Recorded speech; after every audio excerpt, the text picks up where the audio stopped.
Okay, welcome back to the ninth annual Ecoability Conference that is co-sponsored by the Institute for Critical Animal Studies and the Ecoability Collective.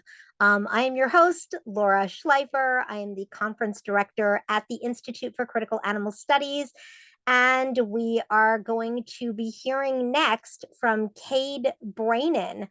Um, and Cade's talk is going to be on the topic of I'm not affected. Why do I care? A Black crip perspective on animal liberation and its intrinsic symbiosis with human survival. So, Cade, welcome. And the floor is yours. All right. Hello, everyone. Can you hear me pretty okay? Yes, we can hear you. Sweet. All right. So I'm just going to share, make sure this is going to work. Oh, give me 1 second.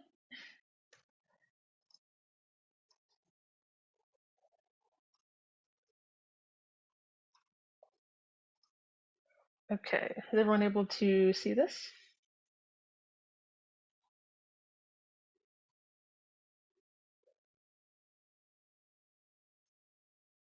I'm going to assume that this is visible, I hope.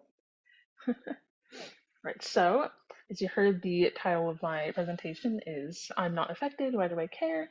A Black Perspective on Animal Liberation and its Intrinsic Symbiosis with Human Survival. So, what I want to get into here, so I'm just going to start with a quick intro. So, I've divided this into two main parts, intersectionality and connectedness, and getting uncomfortable. And my hope for this presentation is that through our vegan and animal focused activism, we can create more equitable pathways for our activism and we can care with some intention. So, first, before I get into all of that, I just want to do a very quick introduction into who I am. So I am 26. I am a trans disabled artist and musician.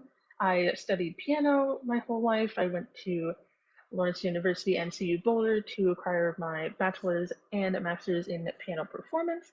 There's a little picture of me in the bottom right playing the piano there. I am a member of Pro Animal Future in Colorado, and right now we have a few very interesting initiatives, citizen initiatives that are going on right now. So if you want to learn more about that, you can ask me at the end. And then just some other fun facts about me. I have been vegan for 20 to 22 years, which I think is a really huge privilege of mine.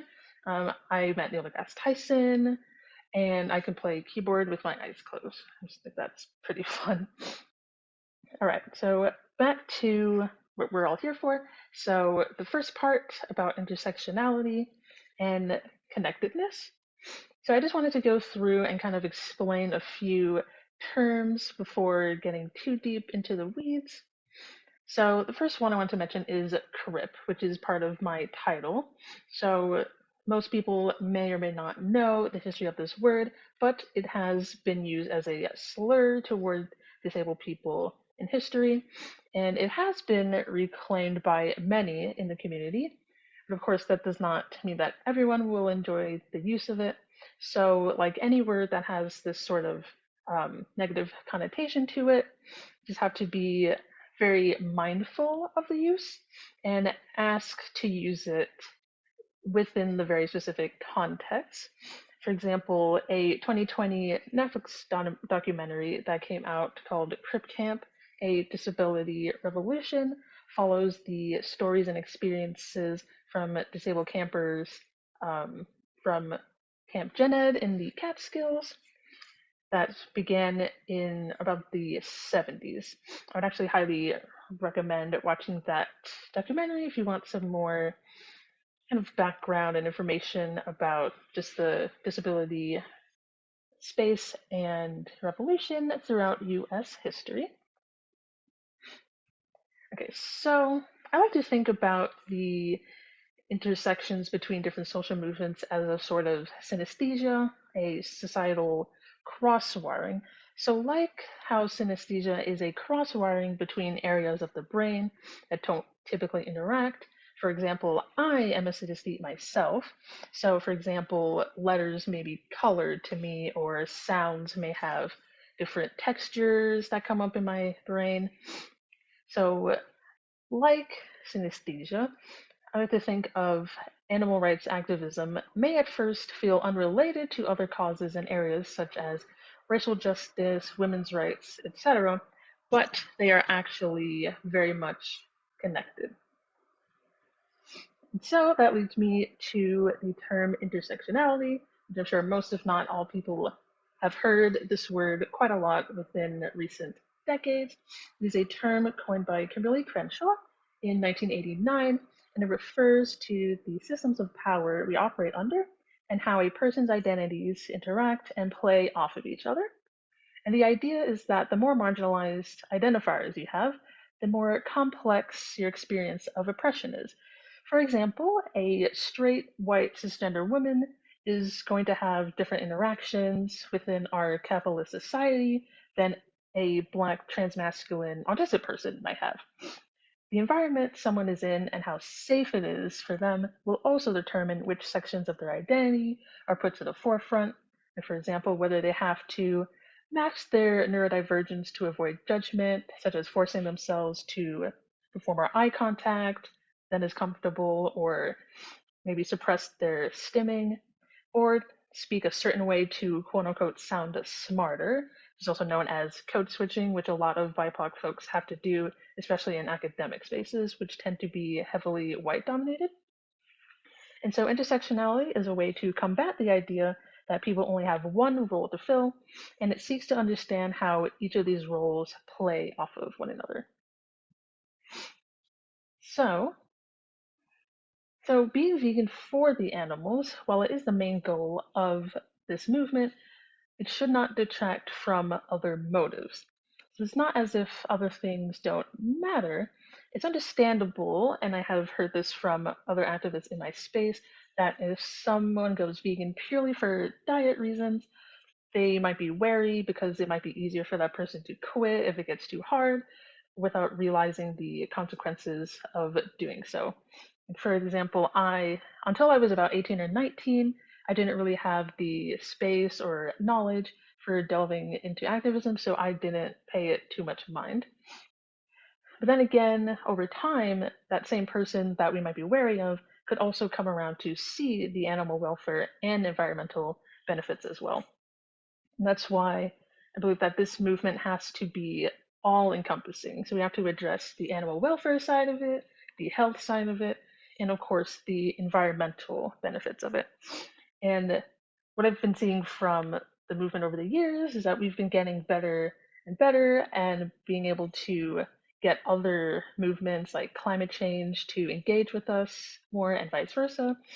So the more people we can get to be committed, the stronger and healthier our movement will be overall, and then society and our planet will be better off for it. So the next thing I wanted to get into is just a phrase that I think we should all be thinking about called liberation for all. Earlier this year, I attended the Animal Liberation Conference in Berkeley, California, and this was one of their main messages. And that really inspired me to really think about just what does this phrase actually mean to me and how can I address this within my activism. So these are just a few questions just to think about, not only through the rest of this presentation, but as we go about our daily lives as animal activists. So, what do we mean by liberation for all? How are we aligned through our actions? How close can we get to actually achieving full liberation? And are we truly including everybody in the all, human and non human?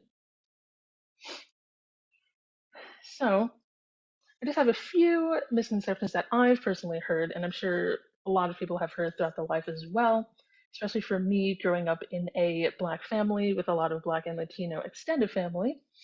So, just thoughts of like, oh, you might not get enough protein, it's too expensive, it might not be part of our culture. And the one thing that I've heard the most is this idea on the top left here, isn't that a white thing? So because of social media and some of the biggest figureheads that may show up in the vegan movement tend to be white and or male, it's understandable that a lot of the BIPOC community may think that, oh, it's only for white people, I can't do this. But research has actually shown that Black Americans are actually the ones who are going vegan the most, making them the demographic with the fastest vegan growth in the United States. And in an ABC Action News article from 2022, it actually states that according to a Pew Research Center survey, 8% of African Americans identify as vegan or vegetarian, compared to just 3% of the general population. So, of course, this might not be the most obvious thing, but it's really important to kind of remember that Black folks are really driving this movement. So I think it's important to really keep that in mind. And then in a 2017 Afropunk article, I just really thought this quote was interesting from Aaron White, and it says, "What if Black veganism succeeds where popular, white-centered representations of vegan ethics fail to scrutinize oppressive social norms connected to the plight of human and non-human animals?" So of course, these systems of oppression hurt us all. Colonialism has long been referring to non-whites as animals, dogs, cows, etc., which reinforces how low we really do think of both BIPOC folks and animals. And these structures put us practically on the same rung of the ladder at times. So when people say, oh, don't treat me like an animal, what that signals and reflects is our current perception of non human animals. And it does indicate some subconscious realization and or knowledge of the way that we as people tend to treat non-human animals, especially those who are being exploited for food through industrialized factory farming. And of course, it may not be much of a surprise to many people, but the connection between food deserts, race, and poor health is not an accidental one. So, the way that society has structured and categorized us has put most Black, Indigenous, Hispanic, etc., folk in very underserved areas where fast food chains are more common and healthier options tend to be much less available or they tend to be marked up in price. So, this has heavy ties to redlining and the deliberate lack of funding going towards the betterment of those communities. Then another facet of this is the disabled portion of the vegan community. So I am able to exist as a vegan despite my many chronic illnesses. However, just because I am able to do so does not mean that that is the expectation or that I am a prime example of somebody that other ill folks should be able to strive towards because there may be vaccines, injections, pills, etc., that may have components of animal products, but some people really do need them in order to survive. Then, unfortunately, some people have a wide array of food allergies that can get in the way of them consuming a proper whole foods and plant based diet. And in addition, certain GI disorders like Crohn's and other irritable bowel diseases can make it very, very dangerous for people to eat different fruits and vegetables, especially when not cooked. So I think it's worth thinking about the ways we can still include disabled and chronically ill people in the activist space, even if they're incapable of foregoing some medications and treatments, or they can't be perfect in their diet consumption 100% of the time. So that brings us to the second part. So getting uncomfortable. So as animal activists, I believe that we're no stranger to getting uncomfortable when it comes to feeling uncomfortable, disturbed, considering the harsh realities we try to bring light to in factory farms every day. So sometimes this means we have to confront the ways in which we've been falling short of supporting our fellow activists. So how can we do our best for the animals when we're really leaving out such a huge number of incredible and willing activists, whether intentional or not? So one part of this can get into some ableism, and that can refer to having inaccessible protests, unspoken expectations, or shaming people for being unable to do certain things. So there might be some expectations in some parts of the community where, or you have to go to every single event, or else you're not committed enough, or if you're avoiding certain things because of COVID, then that means you're just not committed. And that's not really a fair assumption. And like I said before, shaming people for having to access certain medications that may not have like fully vegan ingredients, that sort of thing may not be in development yet, but it doesn't make any sense to force someone to cause their body further strife, even if it's for a good cause.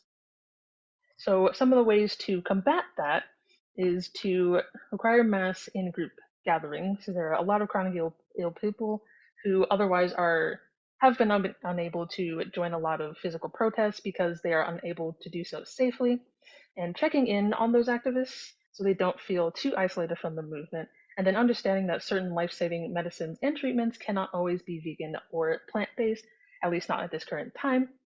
And then just on the bottom there, a quick reminder that none of us asked to be disabled or chronically ill, so it is unfair to demean or exclude us for what our bodies can and cannot do. And then another problem that comes up in any social movement is, of course, infighting. So some people might not agree with more intense actions like in-person disruptions. Some may want to stick to just leafleting, but I believe that's what makes a movement strong, is that multiple people can be doing multiple things. But of course, this can lead to a lot of disagreements. Every human is flawed, so of course, there are going to be flaws within a movement. This can tend to lead to some black and white thinking, and certain methods of action and speaking can be controversial, such as using culturally insensitive words to allude to animal suffering. So, for example, some people that I have heard throughout the movement might have used the word Holocaust in order to refer to the mass exploitation and killing of animals. And we may not have the best words to describe what is happening to animals, but it's also really important to be sensitive to how we refer to these things, because all these social movements are connected, and we have to be careful of how that will affect people who actually were affected by the actual Holocaust, for example. And another thing that I've also seen is that the definition of vegan can be expanded so far as to say that disabled folks who need service dogs are almost as bad as the corporations and can't possibly be quote unquote real vegans. And again, it again goes back to what I said before about certain disabled and ill people need certain things to survive. And even if the entire world got rid of all physical and sensory barriers, there would still be people with certain conditions that just need to have a service animal available to them. But it doesn't mean that they're any less committed to the animal rights movement, anything like that. So, in order to kind of rectify any infighting behaviors that may happen, so learning and changing behaviors when they are addressed, and accepting that we may not always be right. And then mistakes, of course, will happen, but intentional effort is what matters. So then that leads me to, so what does a totally liberated world actually look like? So shifting the norm to mostly plant-based rather than meat-based would, in theory, mean that the systems we have in place now, which allow human and non-human exploitation to happen without consequence, would hopefully be destroyed or dramatically transformed so that our current reality would not exist in the future. So this would mean that slaughterhouse workers wouldn't have to work in such conditions, because ideally the jobs wouldn't exist in a perfect world, or the methods for killing animals no longer require heavy industrialization, and the demand would be so low that it doesn't cause such a horrific impact on both humans and the environment like it does now. And the majority of these workers tend to also be Hispanic, Black, etc. So it would also liberate a lot of BIPOC folks for having to serve the industry in this way. And then our food system would hopefully prioritize health, and the environment would ideally start to heal from that. Food deserts would hopefully become less and less prevalent. Subsidies on meat, dairy, and eggs would then be erased, making their purchase much less incentivizing for consumers, which would be helpful for a lot of folks that tend to live in lower income areas. And then hopefully this will also lead to a lot of treatment innovation so that chronically ill folks who need certain medications would be able to access more ethically sourced medications and ones that are not tested on animals. So the question is, as I've kind of said before, so why should we care at all? Because as many vegans and animal activists have said when it comes to animal liberation, if nobody else cares, then who will? So I think it's very important that we as activists should apply that very same attitude and fierce dedication to other human demographics who will ultimately be benefited by the work of animal liberation as well. And that's pretty much all I got. Thank you.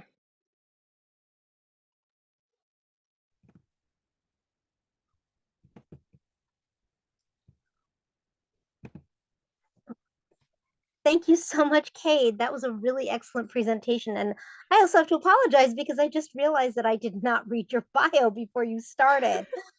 Because we That's just got okay. back from lunch and it was everything discombobulated. So I'm going to see if there are some questions. And if not, then I'm going to go ahead and read the bio.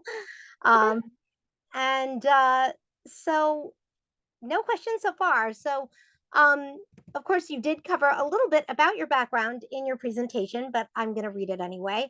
Um, so, Cade Brainin is a disabled classical musician residing in Denver, having been vegan from the age of about 4 or 5. They've had the privilege of navigating the diet for decades and enjoy helping those who transition later in life. On the activist side of things, they have been involved in several Colorado actions and organizations for the last 2 years, excited to dive deeper after recently completing their graduate degree in May of 2023. Cade also enjoys stargazing, playing the piano and organ, drawing comics, nature walks, board games, baking, and becoming friends with everyone's cats. Wow, that is really impressive that you went vegan that early. Yeah. Basically, the context for that is that so I'm allergic to dairy and peanuts, and the dairy allergy was not made aware of until I could consume dairy as a kid and had to go to the hospital. And then my parents just decided, well, it would be easier to avoid this allergen if you were just vegan. So, yeah. That's very progressive parents. Yes.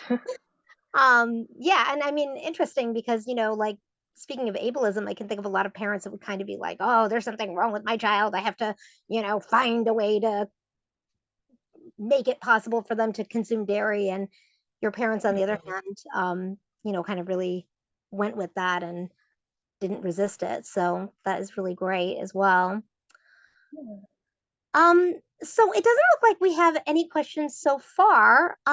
So I guess I will ask a question. So I have definitely been involved in the side of the movement that you were talking about in your presentation quite a bit. And a lot of the time I've experienced kind of like this sort of like crossfire is going both ways. And I'm sure you've experienced this too, where, Mhm. on the one hand, you've got, the people who are saying, oh, veganism is a white thing, like you brought up in your presentation. But then you also have the people who say, oh, you're decentering the non human animals in their own movement. And so, I was wondering if you have come across that and what your response to it has been. Yeah, I've definitely come across that a lot, both in online spaces, less so in in-person spaces, but it can be hard to kind of address that in the moment, but it does make sense that some people may be worried about decentering the animals because that's kind of how the whole movement started. But I like to think of it as, kind of like this idea of total liberation. So if we really are committed to liberation for all, So all should not exclude humans, if that makes any sense. So the ideal world, if we were to get to a totally animal liberated world, hopefully that would destroy the systems that also oppress us as humans as well. If that Hmm. makes any sense. Yeah, yeah, totally. Actually, I completely agree with your looking at it through a total liberationist lens because I think that is what is so powerful about the concept of total liberation is this idea that you cannot have liberation in isolation or compartmentalization, right? You have to Yes. really work on all of these issues um, collectively, and of course, look at how they relate to each other to be able to liberate any of them. So, yeah, I couldn't agree more. Um, so we still don't have any questions. Um, so there are a few minutes left. Do you want to have maybe a last statement? Yeah, I think this is a really cool opportunity to kind of just share my rambling on a lot of thoughts within the animal rights movement that I've kind of been thinking about, especially over the last few years. And as I mentioned, as I went to the Animal Liberation Conference earlier this year, that kind of was the start of a lot of this more intense momentum towards Hmm. all of this. So I'm just glad to continue my work in this sphere. So yeah. Okay, great. So yeah, I guess we will move along to the next speaker. And thank you so much, Cade. That was a very interesting presentation and definitely something that I think, a lot of us have encountered, many times of these sorts of issues coming up and how to navigate them. And so that was really helpful that you kind of gave some insight into how to deal with them when they arise for those of us who are working for a total liberationist world. Of course, thank you. Okay, thank you so much, Cade.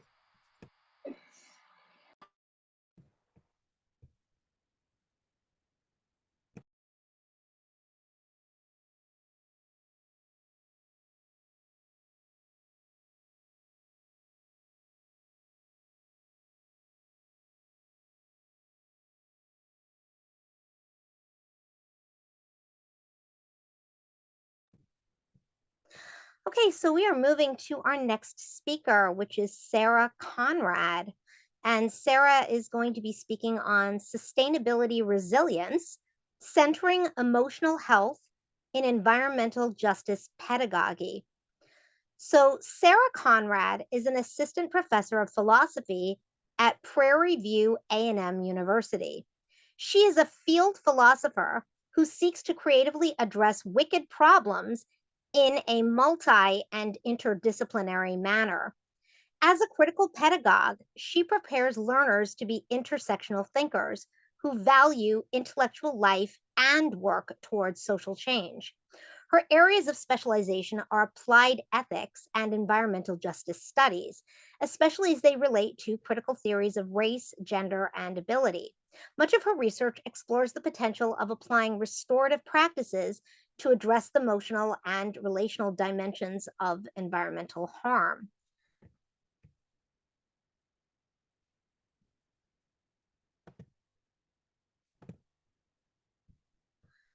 Okay, so Sarah, the floor is yours, and thank you so much for presenting today.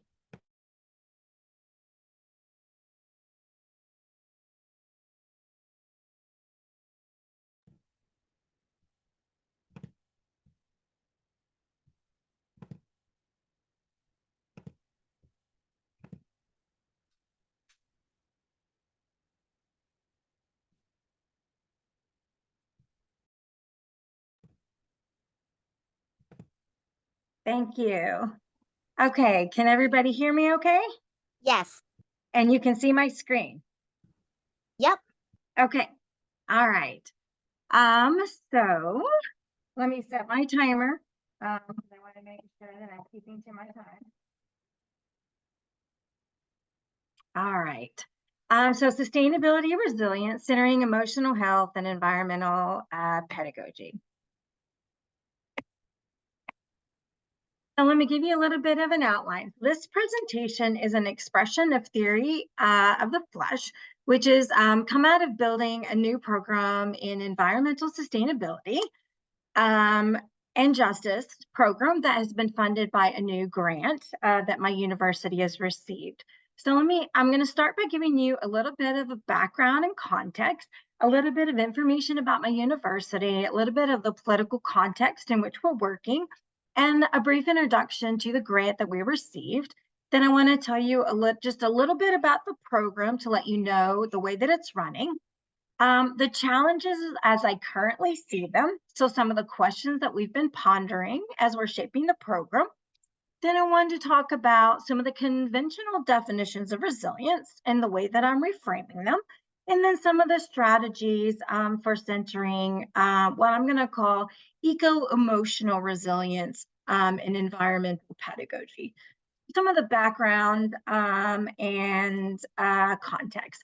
So my university received a grant for just under $500,000 from the National Academies of Sciences, Engineering, and Medicine to build a place-based interdisciplinary sustainability program. So I was contacted by the program last year and invited to build a team to submit a proposal. Our proposal was accepted, and I'm the director of the program. My university is Prairie View A&M University. It's in Prairie View, Texas. For people not familiar with the area, Prairie View is near Houston.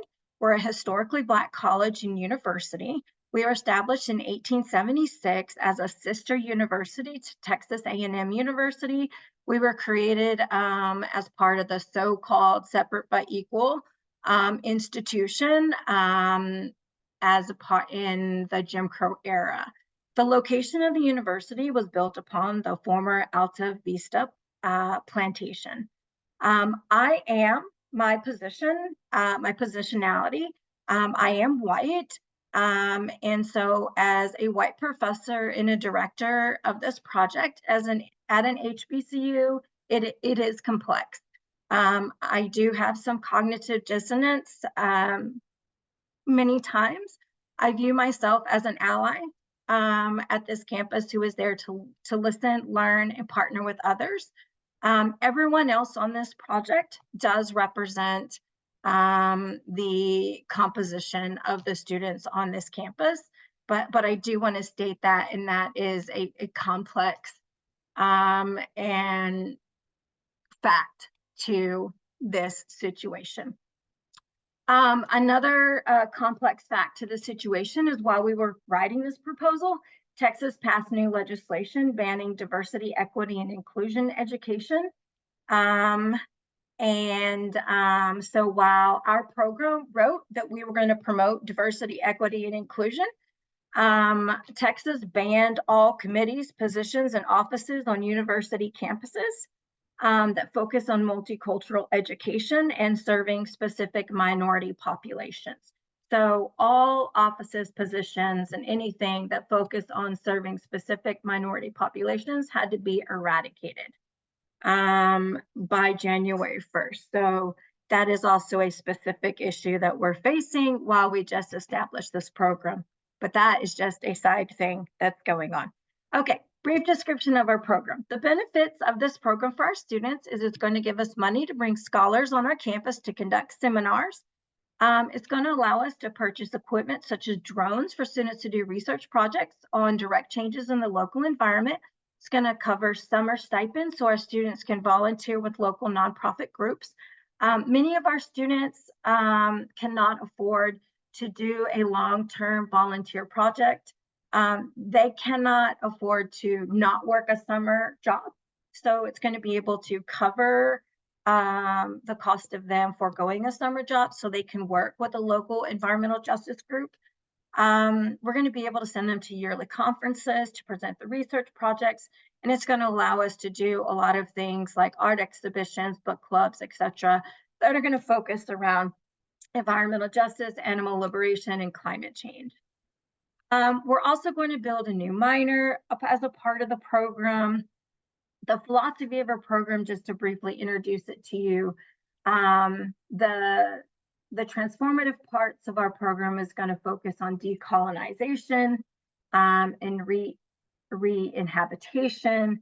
And the re-inhabitation part, the decolonization part is unlearning harmful behaviors. The re-inhabitation part is celebrating, nurturing, conserving, and protecting, and rediscovering our connections to our ecosystems and to species within our ecosystems. The ultimate goal of the program is to develop change agents and activists who collaborate with others to enact transformative initiatives that acknowledge connections between the ecological and social domains. As we're building this program, I've tried to consider, as we're trying to build activists, as we're trying to build change agents, long term, while we have the technical goals that we have to meet for the minor, for the grant, I'm thinking of long term, as we're building activists, what are some of the challenges that they will face? And here are some challenges that I see. First challenge that I see is analysis paralysis. So sometimes students become so overwhelmed by the enormity of the problems that, or they're overwhelmed by guilt or complicity, or they become too obsessed with theoretical issues that they no longer want to act or engage. Sarah Jaquette Ray identifies this as being stuck in an incomplete arc of transformation. So they just give up. They become nihilistic and they're like, well, nothing matters. I can't change anything. Or they become too self-absorbed in guilt. So they just don't want to do anything anymore and they just give up. So I want to make sure that we empower students not to give up before they even get started. Another challenge that I see is in the literature, there's an increased discussion of eco-anxiety. So this has been discussed a lot, but especially in the past 10 years, multiple studies have demonstrated an increase in eco-anxiety. What is it? Nobody can quite agree. But various definitions have been offered, such as just negative emotional responses, chronic fear of ecological doom. Some people have said it can go as far as psychological impairment, such as loss of sleep, inability to eat, unable to perform, unable to, interact in daily activities, or it's just a general sense of troubling uncertainty that leads people to gather more information. Sometimes it can go as far as to elicit PTS symptoms because it can remind someone of a previous traumatic environmental crisis. What is clear about eco-anxiety is that people are worried in general. Sometimes this leads to pro-social behaviors that can be pro-social behaviors. That is, when people are worried, they do change their behaviors. So it can lead to things such as reducing the use of single-use plastic, or it can lead to things like getting involved in activism. But it can also be destabilizing. People are so worried, they feel that the problem is so enormous that it also leads to the previous issue of analysis paralysis.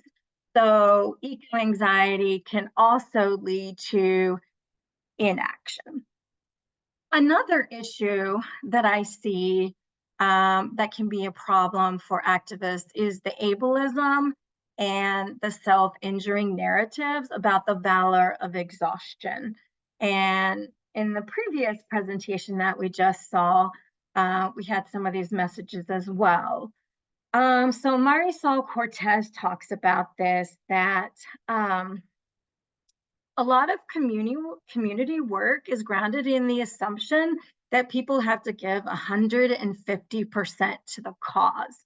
And sometimes there's not an understanding for those who are unable to give 150% to the cause. And there's a lot of judgment and there's a lot of lack of understanding for those with chronic mental or physical illness or those who do caregiving work. And there's the assumption that if people can't give that 150%, they don't deserve to be in the group. And so oftentimes people are driven to a sense of conflict and confrontation and constant crisis. And so these narratives of just driving yourself to overexhaustion are very harmful. Another challenge that's interrelated with that is burnout. So activism can really burn people out because the slow process of change, as we all know, is very disappointing. The enormity of the pain and the suffering in the world of people and animals can be so overwhelming and destabilizing and depressing. And while that can burn people out, that's actually not the main reason that people get burnt out. Two of the studies by Gorski looked at the cases of burnout in animal activists and social justice groups. The main causes were infighting or in-group oppression, the biases in groups, people, the racism, the sexism, the homophobia within groups, the commitment policing, and this culture of martyrdom, again, the judgment that you're not as committed as me, or you're not giving 250% like me. That led to burnout and the punishing of others for doing self-care. So that seemed to cause more burnout actually than just the normal depression or feeling overwhelmed from the pain and suffering. So in thinking about this, as I'm trying to lead and work with my group in trying to create a program that's going to mentor students to be change agents, how can we responsibly build a program that best equips students to be successful leaders in climate and animal activism? How can we model and teach practices that cultivate appropriate self-care, avoid analysis paralysis, reject self-injuring narratives that celebrate exhaustion and lead to burnout? How can we address the increasing rates of eco-anxiety and despair and its links to inaction? And also, how can we be sensitive to the needs of those who can find meaningful relief from mental health treatment while also being aware of the severe inequities in our healthcare system and how it continues to marginalize, penalize, and pathologize people with disabilities, people of color, members of the LGBTQ2+ communities, women, and many other groups, and of course, the intersections of each of these identities. In sum, how can we integrate eco-resilience into our curriculum and what should it look like? So I tried to think about resilience. In climate resilience or adaptation is considered to be an adjustment in ecological or social or economic systems developed in response to actual or expected climate stimuli and their effects so that communities can effectively manage and minimize risks. So climate resilience or adaptation would be things like building flood defenses, switching to drought-resistant crops, etc. In psychological literature, the concept of resilience is the ability to overcome obstacles, manage stress, bounce back from adversity, and the ability to just basically accomplish one's goals, just be able to survive the conflicts of life. When we look at the two, climate resilience really is more community-based, and psychological resilience is more individualistic. Climate resilience is collectivist in its wording, but the very way in which climate is described is very mechanistic and very disembodied from human experience. So the idea of climate itself is a statistical measure that seems quite abstract. And psychological resilience runs the risk of being too self-centered. While someone who is resilient in the psychological literature does have empathy and concern for others, I want to make sure that the concept of resilience in our program challenges the atomistic concept of the self. I want to think about, I was reading Blanche Burley's Learning to Live with Climate Change from Anxiety to Transformation. And she talked about viewing climate as not as a noun, but as a verb. And she talked about seeing climate as a process of living with ourselves, others, and the world. And so based on this, I want to kind of take the idea of climate resilience and psychological resilience and this new definition of climate and come up with a new definition of eco-emotional resilience. And I want to say that resilience then maybe for environmental pedagogy would be the ability to adapt as a community to climate, ecological, and environmental change, is a commitment to adjust together as we live with others in recognition that we are entangled in a variety of relationships, both human and non-human. So here are some possible strategies of resilience that I think could be helpful in countering the challenges that I see as being a problem facing young activists. So one strategy would be living in the world that you want to save, or how to counter analysis paralysis. So one is rediscover the joy and celebrate the relationships that you have with plants, animals, and other people.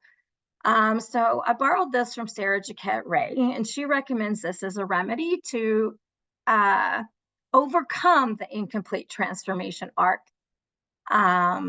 where someone gets stuck in that phase of guilt or nihilism.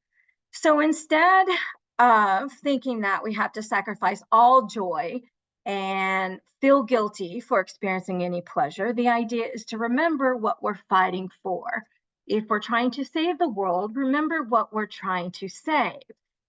Rediscover joy, celebrate the relationships we have with plants, animals, and other people. Take a walk, go bird watching, hug your cat, try a new vegan recipe, make a new friend, plant a garden, sing, dance, laugh, enjoy, appreciate, and love the world that you're living in.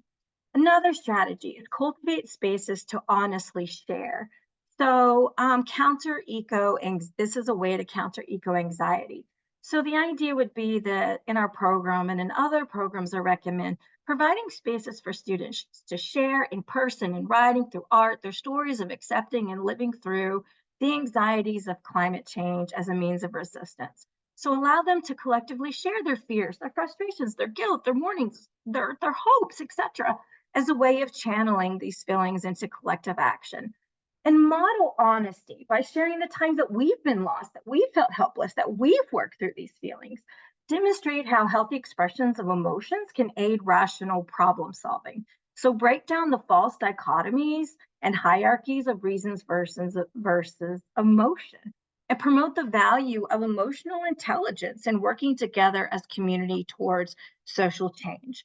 And Blanche Burley's Living and Learning to Live with Climate Change has some excellent examples of how to do this. Another strategy is cultivating self-care. So this is how to counter that self-injury narratives of valor.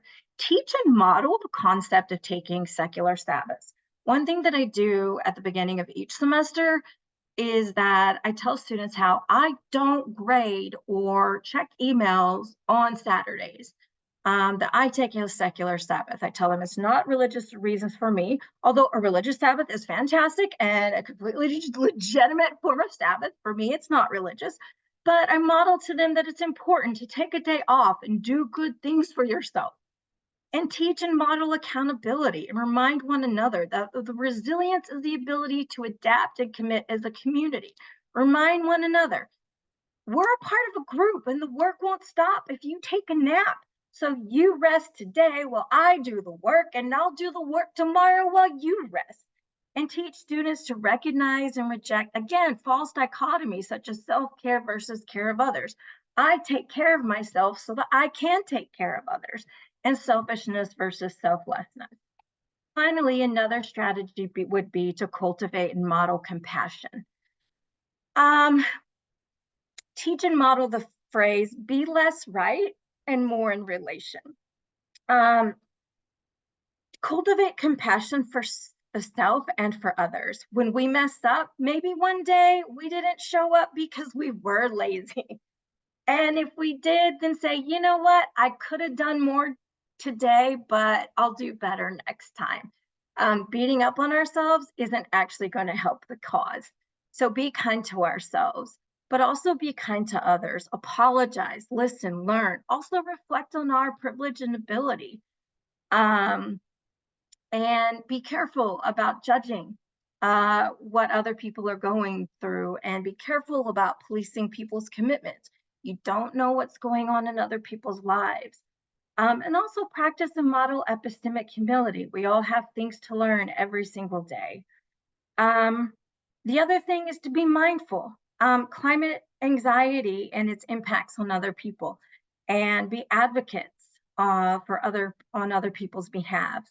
When other people need to seek medical help, help them find practitioners that are working within transformative frameworks. Just model and cultivate compassion. So pedagogy of eco-emotional resilience. Some of the first steps, I think, for building an educational program for environmental justice that has an emotional take of resilience is teaching to live and celebrate the world, provide spaces for students to share their experiences of living with and through climate change, cultivate and model self-care, cultivate and model compassion. Thank you.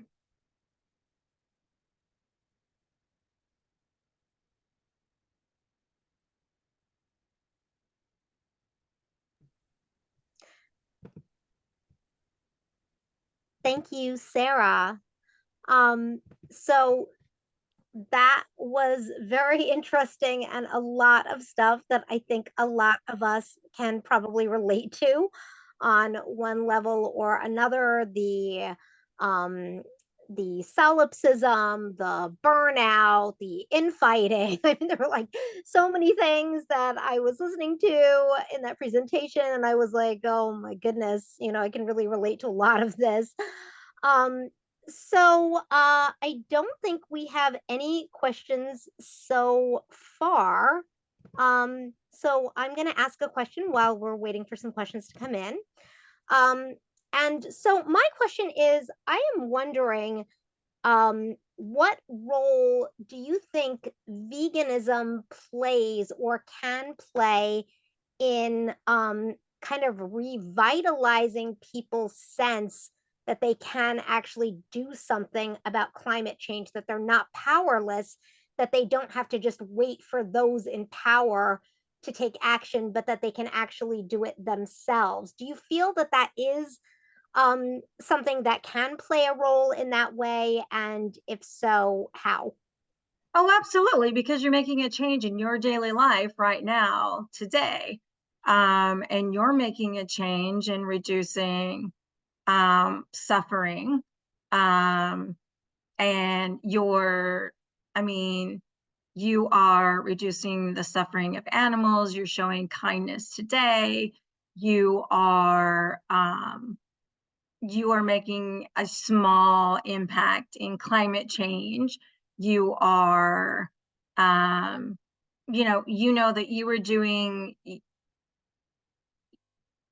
yours, you know that you are making choices today to make your small way in reducing all of these injustices. Absolutely. So you know that your choice, that you've made an empowered choice to do that. Yeah, I definitely agree. Yeah. And I guess I would kind of build on that question as well, which is, a lot of times you get criticism from more traditional leftists saying, well, but veganism is just, consumerism, you're making like you're choosing different consumer products and you're not really getting to the core of the issue, which is capitalism.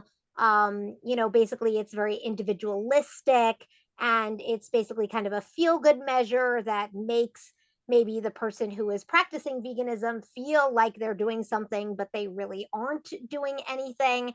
And so I'm wondering how you respond to that or what you think about that. I don't know, as an ethicist, I think it's more about the type of person that you want to be. Um, I think that's more of a utilitarian thing. I don't know. I mean, so yeah, sure. I don't know. What kind of person do you want to be in this world? Do you want to be the type of person that contributes to this, or do you want to be the type of person who does kind acts in this world? Um, do you want to stand for compassion today, or do you want to stand for Yeah, un- I I don't think know. a really important point, which I feel gets kind of like glossed over a lot of the time, which is that you're really kind of like striking at the core of a whole worldview. Yeah, At when you go vegan for ethical reasons, yeah, it really has the potential to change that worldview because it's like, yes, you can say that capitalism is at the core of the problem, but what is capitalism but an instrumentalist worldview right, where right, everyone just becomes exploitable product, right, right, right? right, So I think you bring up a really important point, which is that when you look at veganism in the ethical sense, as opposed to just, oh, we'll say we'll be able to preserve more land and not cut down so many trees and not emit so much methane and et cetera, um then it's like that capitalism doesn't align with that worldview, right. right? So yeah, I think that's a really important point that you're bringing up. So we have a few minutes left and it does not look like any questions have come in. So I'm just going to give you a few minutes to kind of say anything that's on your mind that you want to share. Um, one of the things that I had to cut out Hmm. was that that I just didn't get to say, I just didn't get to talk about, I had to focus on, the students and the human aspect. But, as part of our community, we live in entangled relationships with non-humans as well. And we mustn't forget about the anxiety experienced by our non-human community members. And I mean, the anxiety that are experienced by other animals, imagine the anxiety that they must be experiencing with the changes in our environment. And so we must keep that in mind as well. Um, and another thing that I just wanted to say that's part of the philosophy of our program that I had to cut out as well, that a part of our re-inhabiting that I'm kind of excited about, is that we're going to create projects that allow students to recover and celebrate their environmental histories, identities, knowledge, and practices in their families.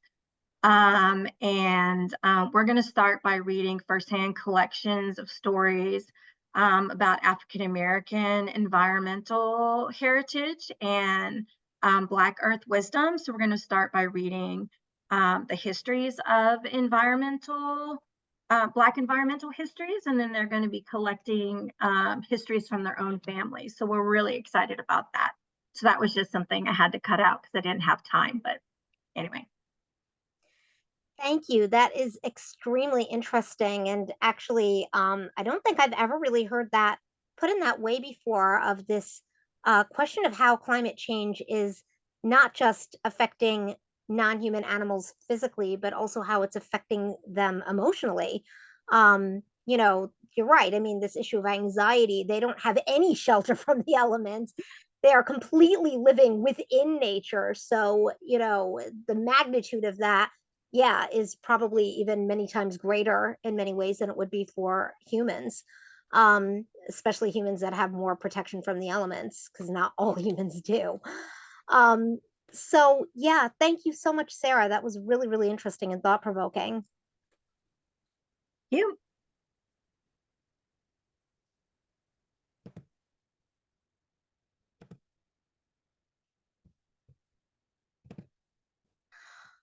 Okay, so we are going to be moving on to our next presenter. And we'll be hearing next from Dr. Alka Aurora on the subject of highly sensitive persons, animal liberation, and eco-spirituality. So, Alka Aurora, PhD, is an associate professor of women, gender, spirituality, and social justice at the California Institute of Integral Studies in San Francisco. Her research and teaching focus on feminist spiritual activism, integral feminist pedagogy, and decolonial vegan ethics. Her most recent book chapter, Pedagogy of the Consumed, an integral feminist lens on veganism in higher education, in the book Feminist Animal and Multi-Species Studies, Critical Perspectives on Food and Eating, was published by Brill in November of 2023. Dr. Aurora is also a public speaker, leadership coach, and educational consultant. She lives in Chicago, Illinois, and works remotely. So, Dr. Aurora, welcome, and thank you so much for joining us. And the floor is yours. Thank you so much, Laura, and please do feel free to call me Alka, and that goes for everyone. I want to start off by just thanking you for inviting me to this wonderful conference. It is my first time taking place in it. And I also really appreciated Sarah's presentation because some of the points that I make will connect to hers. I also just want to make a point about, I do have some slides prepared, but as an educator, my style tends to be very interactive. So feel free to, I don't know if the chat is open or is that, I think it's closed, right? But in any case, I do hope for some great conversation following my talk. So I welcome your comments as well as your questions. And yes, the chat should be open. Oh, it's open? Okay, I wasn't sure. Sorry about that. So feel free to use the chat to comment, and I also very much welcome your comments at the end. So the title of my presentation is, I'm going to pull it up right now, is Highly Sensitive. Sorry, I'm having a hard time sharing. Let me stop that, pull it up again.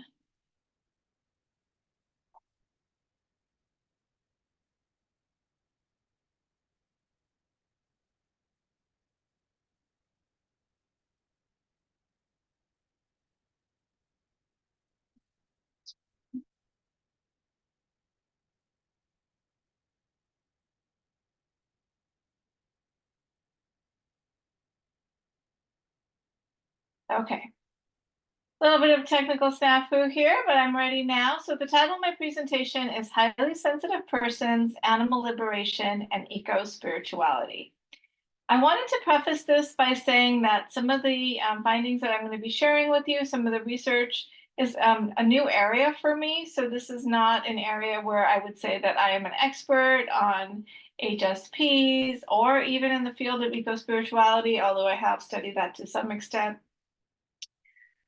Most of my work has been around pedagogy, feminist spirituality, as well as some decolonial vegan work. So I'm branching out into somewhat of a new area for me, and so I very much welcome feedback and your thoughts on this presentation. So who are highly sensitive people? And I would love to see in the chat if people could name if it's a concept that they've heard about before. I think it's gotten a lot of traction in the last few years, so more people have heard about it. But if it's something that's new to you, please feel free to name that as well. So the concept of a highly sensitive person was first developed by psychologist Elaine Aron, and then also later broadened and fleshed out with her partner Arthur Aron in 1996 and 1997. So what they found is that they estimated that about 15 to 20% of the population processes emotions, senses, and information differently than the majority of the population. And she uses this acronym DOES to explain the different elements of the highly sensitive person. So the first element is D for depth of processing. This means that people who identify with the HSP trait tend to think things through more thoroughly, including how things affect others. So, including how their own actions affect others. They need lots of time to think about life and how they feel about it. And I'll actually go from saying they to we because I do identify as a highly sensitive person. The second aspect of a highly sensitive person is overstimulation. There is a very easy to get overstimulated for an HSP by stimuli such as loud noises, bright lights, and may need a lot of downtime to recharge after being stimulated. The E is for emotional reactivity and empathy. We're more likely to have strong emotions bubble up, feel other people's emotions, and express empathy. S is for sensing the subtle. HSPs, and this is all according to Elaine Aron's research and Arthur Aron's, are able to notice small changes in people and their environment, and also notice when others are upset, more likely to notice. Another term for the highly sensitive person trait is the sensory processing sensitivity trait. And there's kind of been a debate around whether this should be understood as a type of neurodiversity, because the term neurodiversity itself, to my understanding, is also a bit slippery, which I think is a good thing because it is something that needs to be, something that can encompass more and more people and adapt as we learn more about different types of brains and different types of human needs and functioning. I do like to think of it as a type of neurodiversity, but this is not something that is sort of agreed upon in the literature. So I want to shift to talking a little bit more personally about my own experience as an HSP. I was one of those people who from childhood was being told that I was too sensitive. Also that I cared too much about things, like too much about what was going on in the world outside of my family. But I often struggled with this feeling like there was something wrong with me for being different, so different than others around me.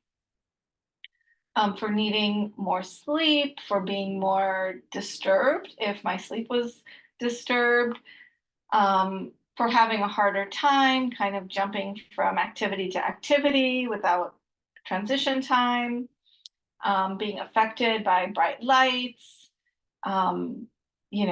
too much noisy atmospheres, things like that. And so and as someone who has always strove to be a high achieving person, it could be very stressful to kind of think that I had these limitations because of my high sensitivity, not knowing why I had that, right? Just feeling like, well, there's something wrong with me. So discovering the trait of HSPs and coming across Elaine Aron's research, as well as the research of others, has really helped me to normalize my experience, and has just been a complete game changer in understanding why I am the way that I am, and that it's not a deficiency, but in some ways it is a challenge, and in other ways it's a superpower. So what on earth does this have to do with animal liberation? Well, I mentioned that from a young age, I felt that I was often more sensitive to others, including sensitivity to animal suffering as well as human suffering. So I had this hunch that HSPs would be more likely to care about animal suffering, maybe even be animal rights activists. And so I did a little bit of preliminary research on this, and I did find one study by Seti et al. That argued that there is a correlation between sensitivity and an affinity to nature. And what they found was that those who had the HSP trait were more likely to be concerned for animal welfare. Now, of course, they were more of a mainstream publication and use the term animal welfare instead of animal liberation. And they also found that those who have this trait have a greater concern for and affinity to nature. I also want to note that those who have the HSP trait have been found to be more vulnerable to depression and anxiety, particularly if they experience trauma in their lives.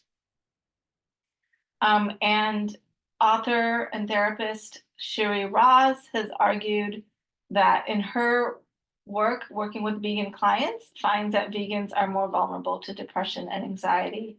And there has been a little bit of other research on this as well, that says that suggests that it may be that sensitivity to the suffering of animals that leads to this greater experience of depression and anxiety. Although after hearing Sarah's work, I'm wondering if it's not so much the suffering, but what she mentioned is some of the infighting within vegan groups, and so on and so forth. So there's many factors to that.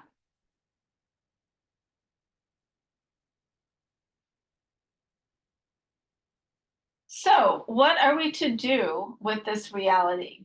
Right. So I would argue that as a community of vegan animal liberation advocates, we need to destigmatize care and sensitivity for all HSPs, but especially for men and masculine identified persons, because compassion, sensitivity, empathy have been coded as feminine in our patriarchal society. And men and masculine identified folks are more likely to feel stigmatized or have to hide aspects of their sensitivity. But I also want to argue that within our movements and within our organizing and educational spaces, in addition to talking about theoretical frameworks and the realities of what's happening on the ground, that it is imperative that we create space to identify and process our feelings. And I want to share here some of the work of scholar James Stanescu, who argues that people who mourn the atrocities that animals experience at human hands often find that our grief is, quote, socially unintelligible. He goes on to write, those of us who value the lives of other animals live in a strange parallel world to that of other people. Every day, we are reminded of the fact that we care for the existence of beings whom other people manage to ignore, to unsee and unhear as if the only traces of the beings' lives are the parts of their bodies rendered into food, flesh transformed into meat, to tear up or to have trouble functioning, to feel that moment of utter suffocation or being in a hall of death is something rendered completely socially unintelligible. And I can share in my own experience, if I go out to eat with omnivores and see the meat on the plates, there is a lot of horror and difficult feelings that come up that I'm not able to share in those spaces. And even outside of that, just in like day-to-day life, just the awareness of the enormity of what humans have done to the animal world and of animal suffering can lead to what scholar Claire Mann calls a dystopia, which is sort of an existential crisis, and having this awareness and this grief that is not shared by others around you. So, although I'm speaking specifically to highly sensitive persons, and you may or may not know whether this trait applies to you, I think that what I'm sharing applies to everyone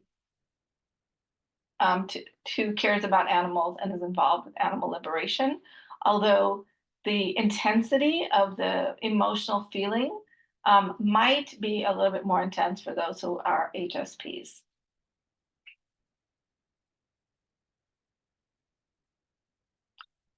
I also want to talk about recognizing the value of different forms of activism.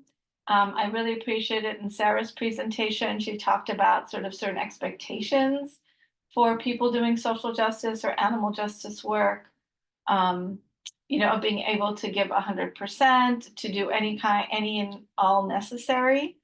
And I want to share some research and an argument done by Dorcas Chang Tozin in the book Social Justice for the Sensitive Soul, argues that those who have the HSP trait might actually need to engage in less intense frontline forms of activism because of our tendency to be overstimulated.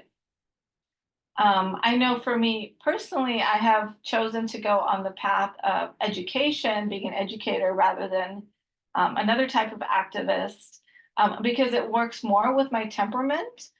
In terms of, some forms of direct action are just too intense and overstimulating, and don't give me the chance to process what's happening, right? So I think a lot of direct activism requires someone to hear about something and act right away. Whereas those with the HSP trait may need more time to process and plan. Now, I'm actually working with a doctoral student who is doing research not on veganism, but on the highly sensitive person trait, and has argued that perhaps Chang Tozen's perspective is sort of making it seem as those with this trait, are too delicate to engage in more direct forms of activism, and that that's not, in fact, the case, that we may have other needs for recuperation, but that we don't necessarily need to shy away from those. So I would love to hear your thoughts on that when we get to the Q&A. But I do think that it is imperative that our movements recognize all different forms of activism, different forms of ability, and different temperaments as well. Personally, I find that one of the most powerful tools for myself in addressing my high sensitivity have been spiritual practices of self-love and self-compassion. These don't need to be spiritual for those who don't identify with the spirituality. They can also be psychological or secular. But for me personally, they're grounded in a sense of connection to the divine and something much larger than myself. But turning the love and compassion that I have for the world and the compassion for others suffering, also giving some of that to myself. Another way I believe that we can support HSP activists is by affirming eco-spirituality, which is something I'm going to speak a little bit more to on the next page. So there are many different definitions and understanding of eco-spirituality, but one term that I really like comes from Lincoln, who argues that eco-spirituality incorporates an intuitive and embodied awareness of all life and engages a relational view of person to planet, inner to outer landscape, and soul to soil. This is an interreligious, or you might even argue a trans-religious system of thought. There are people who identify as eco-spiritual from all faith traditions. So it is not a religious orientation per se. And I would argue that one does not even need to have any sort of religious belief or belief in God or an afterlife to have an eco-spiritual orientation in terms of understanding of our deep interrelatedness with all of life.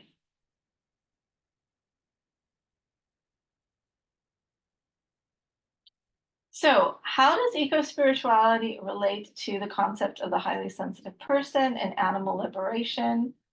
I would argue that it affirms our deep interconnectedness and destigmatizes again some of that feeling that sensitive folks have that might get from the non-animal liberation world about why do you care so much about animals or nature, and it really affirms that we are inherently and deeply interconnected.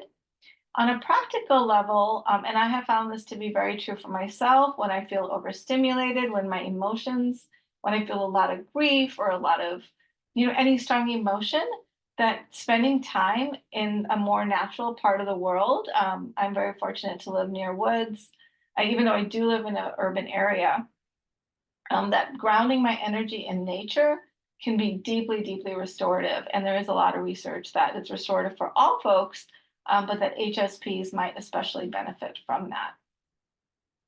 But another piece I want to talk about is that's kind of a spiritual existential piece is, there's within every religious or spiritual tradition, there are these conversations and explorations of why, do good to make a simple phrase like, why do good people experience bad things and why is there so much suffering? But most of that exploration often happens on the human realm without really exploring, how do we make sense and meaning of why animals and nature have been, we have been so exploited and suffer so much. And we may understand that, intellectually, that it's human caused for the most part. But on a spiritual level, how do we reconcile if we believe in a deity or in a benevolent universe? How do we reconcile that with the enormity of animal suffering? And I share that because this is something I have struggled with for many, many years. And after all this time, I have not come up with a good answer, a satisfactory intellectual or theoretical answer. And yet I do continue to believe in a benevolent universe.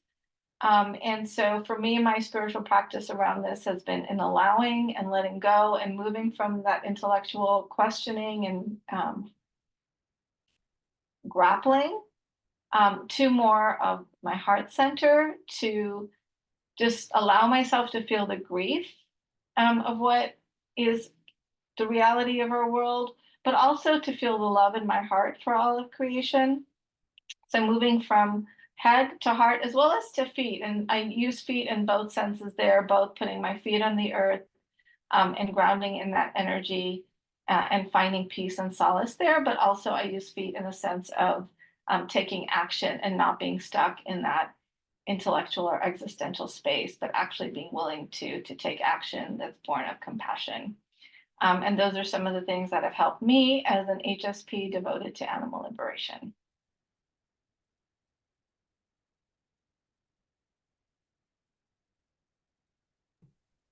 So I open to questions, comments. Thank you so much, Alka. I remember to call you Alka this time, not Dr. Aurora. Thank you. Yeah, that was really interesting. And it looks like we already have a question, actually. Hold on a second.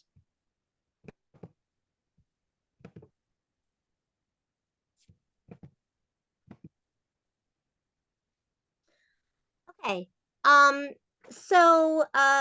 this is Sarah asking, have you read Subtle Activism by David Nichol?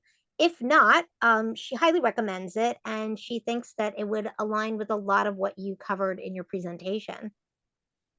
Thank you, Sarah. I have it on my bookshelf. I have started it. I have not finished it. It is on my reading list. So you are giving me another sort of impetus to finish reading it. Okay, we have another question coming in from Daniel Salomon, and he's going to ask that orally.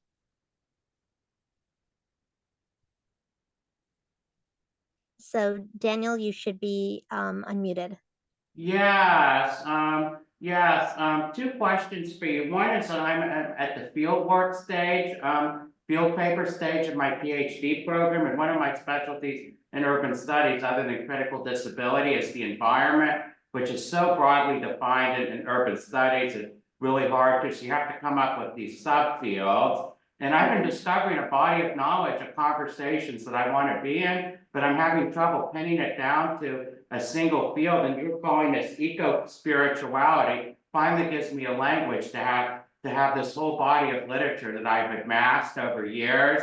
So I'm wondering if you think I can justify eco-spirituality as a field paper topic. I'm allowed to use any discipline or field or research program in academia. So I'm wondering if we could use that as a topic. And then the other question I have, and I don't know if you heard my talk earlier, but as an autistic person, I definitely feel that I'm this type of person that's extra sensitive and is a male and male identified. I've had a lot of problems going back to early childhood of being very stigmatized by this. First of all, the DSL-4 definition of autism is called low empathy, but I have hyper empathy that a lot of people know outside the medical world notice, and even medical professionals. But early on, it was not. So people did all kinds of things to get me to have empathy going into adulthood, and would really just traumatize me, humiliate me, and just really just break my heart, and it just feels like treating you like you're not a good person. And then more recently, and this happened even with a direct encounter with Temple Grandin, which I'm critiquing, is this whole idea of really assuming that you don't have feelings, and just being really rough with you. And she was very judgmental that I didn't want to be out there killing animals and stuff like that. And just into adulthood, even now, I'm not getting a diagnosis, although people say I don't need a diagnosis, but I have a lot of empathy and sensitive issues that are not being recognized by the mainstream dominant culture medical profession. And I want to know if you have a response or some help, or some tips or acknowledgement about my experience. Thank you so much for sharing that, Daniel. And I'm sorry I missed your presentation earlier. I think, from what you shared, eco-spirituality would be a great field to address in your academic research. I would, of course, check in with your committee and your, because I think that spirituality in some sectors of academia can still be, kind of marginalized. I think that we need to push against that, but as someone who is still in the, graduate student phase, you want to also make sure that you are able to finish. And in terms of your experience, I mean, it breaks my heart to hear, that sort of assumption of autistic people having low empathy, because that was the, I mean, the messaging that I remember hearing that as well as a non-autistic person, that was sort of the definition or the understanding. And yeah, I think it is very heartbreaking. And I'm glad that there's autistic activists and others who are starting to challenge that stereotype or that really misinterpretation. Thank you. Yeah, thank you.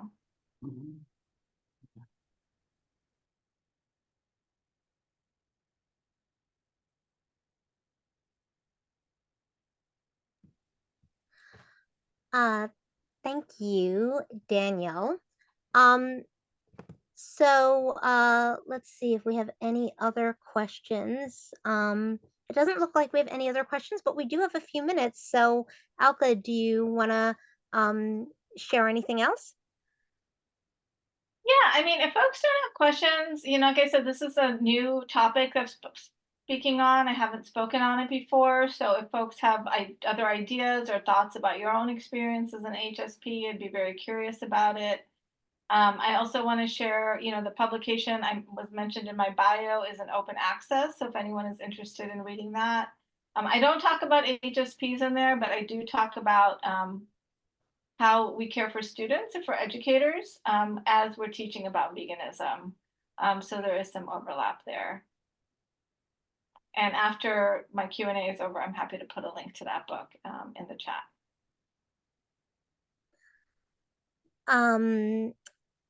Okay, do you want to share a little bit about, you said something about caring for students and veganism. I was wondering if you wanted to elaborate on that at all. Yeah, absolutely. And thank you for giving me the time for that, Laura. So in my chapter on pedagogy of the consumed, I talk about different factors of how we integrate a holistic and even spiritual lens into vegan social justice education. And one of those is, recognizing how traumatic it can be for students to learn about animal suffering. And, even though in a lot of ways this information is widely available, most people don't turn their attention to it unless they're in a class where it's, or in a specific type of space where it's highlighted.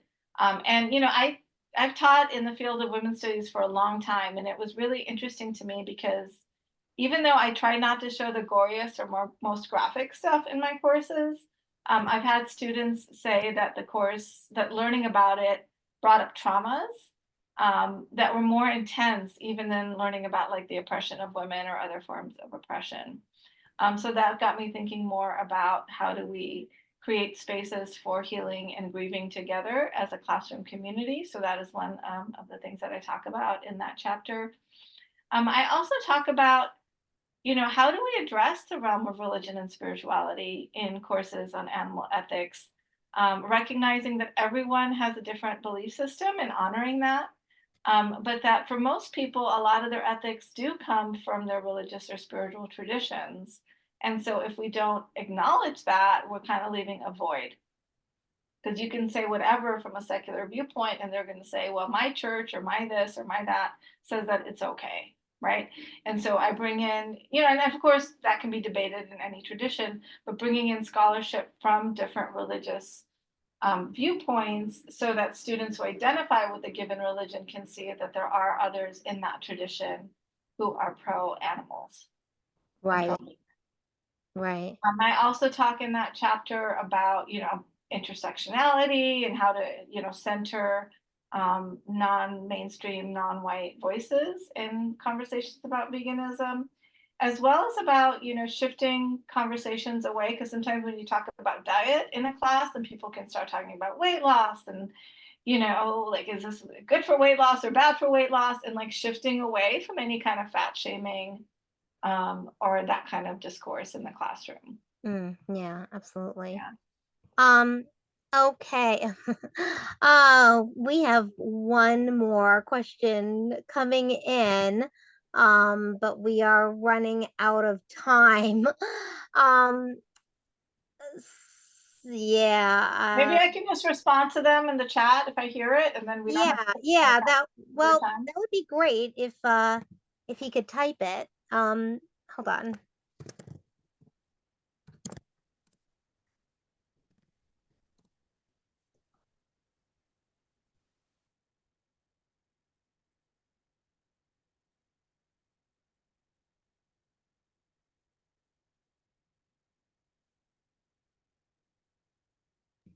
Doesn't look like he's typing it, so maybe he will type it after and then you can respond then. Sorry about that. No worries. Thanks again. Oh wait, yeah, he said, this is Varun. Just wanted to say thanks for the presentation. As a Hindu, I feel welcome to hear that there is a place for spirituality informing our ethics discussions. Thank you, Varun. I also come from a Hindu background. I mean, I don't fully identify as Hindu currently, but I'm still partially Hindu, I would say. All right. Thank you, Varun. And thank you, Laura. And I will mute myself now. Okay, thank you so much. Okay, so we are going to move along to our next speaker. And we're going to be hearing next from Ronnie Lee. And Ronnie is going to be speaking on the topic of from war within war to peace within peace. So Ronnie is probably best known for being one of the founders of the Animal Liberation Front and for having spent about 9 years in prison for ALF activities. In more recent years, though, he has turned his attention to vegan outreach and frequently speaks of the importance of vegan education and of local vegan activist groups for the achievement of animal liberation. So, Ronnie, I remember that this talk was going to take on some big, big subjects, and I'm really looking forward to hearing it. And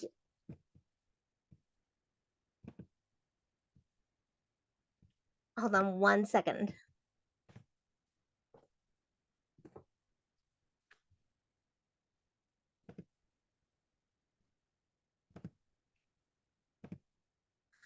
Okay, Ronnie, you are muted. The floor is yours. Well, thanks so much, Laura. Once again, it's a great pleasure as always to talk at this conference. I'm really pleased to be here. Yes, from war within war to peace within peace. That's the kind of subject of my talk today. And I hope you excuse me if I refer to some notes, which I don't normally use notes. I don't really like using them, but I've got quite a lot of facts and figures here, which sadly aren't particularly pleasant. And so for that reason, because I can't remember them all, I've got some notes, so I'll be referring to those. War and armed conflicts. It's estimated that in this year alone, there have been, and in many cases, these are still going on, 66 armed conflicts throughout the world, and 21 of those have been classed as wars. A horrific situation. And last year, an estimated 238,000 humans killed in armed conflicts throughout the world. And that death toll was the highest this century. And so far this century has been almost 1 million humans killed as a result of armed conflicts. But modern wars between humans are actually worse for other animals than they are for humans. And just to give you one example, in the Gulf War from 2000 to 2001, an estimated 50,000 humans were killed. The number of animals killed because of that war was over 1 million. In the past, animals have actually been used in combats. I mean, for many centuries, horses were used in combat between humans, and probably the last major time they were used was in World War I, when 8 million horses died. 8 million horses died in World War I. And now the nature of war has changed hugely from those times, because all sorts of technology has been brought to bear to make war even more horrific. And now animals aren't so much used in war, but far more of them, and indeed far more of the human civilian population, is being killed by bombs and shells, etc. So even in wars between humans, it appears now that animals are even greater, other animals are even greater victims than humans. But there's an even greater war that goes on outside of the wars that take place between humans, and that's the war that the human species wages against other animals. And for instance, for the food industry, for feeding people, humans worldwide every year, 72 billion land animals are killed, an estimate, and 1.2 trillion sea animals. Horrific toll of the lives of other animals for something that's totally unnecessary, because of course we can all live totally healthily without consuming animal products. If we look at animal experiments throughout the year, that's 200 million other animals suffer and die in experiments throughout the world every year. But even worse than that is the number of animals that perish because of adverse human impact on the environment. For instance, just last summer, the scorching temperatures killed hundreds of millions of marine animals in the Pacific Northwest. And of course, we had the forest fires. I think a couple of years ago, wasn't it, in Australia, that are estimated to have killed 3 billion non-human animals. And during the last 50 years, the world has lost 2/3 of animals living in the wild. 2/3 of free living beings have perished because of human activity of various kinds. So that's the kind of the war, or just and it goes on and on. There's hunting, animal racing, zoos, circuses, all these other ways in which animals are oppressed, exploited, and indeed killed by the human species. And I've referred to this kind of situation, really. It's something I call the suprematrix, because everyone probably remembers the film The Matrix, where where people were living in ignorance of this horrific underlying reality. They were kind of living a false existence. It was like false consciousness in a sense. They weren't aware of a horrific underlying reality that was going on. And I think that's very much the case with the oppression of other animals. You know, people are living day to day, you know, people have happy times, people have sad times, you know, people engage in wars, combats with one another. But all the time, there's this horrific underlying reality that's massively more terrible, you could say, than anything that happens between humans, and that is the horrific oppression of other animals by the human species. So what can we do about it? What can we do about this war that humans wage against other animals, and what can we do about all the wars and conflicts that humans wage against other humans? Well, you probably won't be surprised to hear that I believe the fundamental solution lies in vegan education. Not just in terms of people adopting a vegan diet, because veganism in its true meaning isn't just a diet, it's a philosophy opposed to all forms of exploitation and oppression of other animals by humans, and in its broader sense, opposed to all forms of oppression and exploitation whatsoever. Now, animals are obviously killed for food because people consume animal products, and the animal farming and fishing industries are major causes of the climate crisis and other forms of environmental destruction. And the other major form of the other major cause of the climate crisis, of course, the burning of fossil fuels, I believe can also be fundamentally attributed to speciesism, human supremacism, the oppression of other animals by humans, because really the burning of fossil fuels that began to accelerate. That began to, really the roots of that being a major problem lie with the Industrial Revolution, and of course the people that kind of drove the Industrial Revolution at the time. They wouldn't have been aware that the burning of fossil fuels would contribute to a climate crisis. But what they would have been aware of was this massively increased industrialization would cause the massive oppression of other animals through pollution, through destruction of their habitats, and in other ways, but basically didn't care, because they didn't believe animals were important, other animals were important, and they viewed human interests as being far more important than the lives of other animals.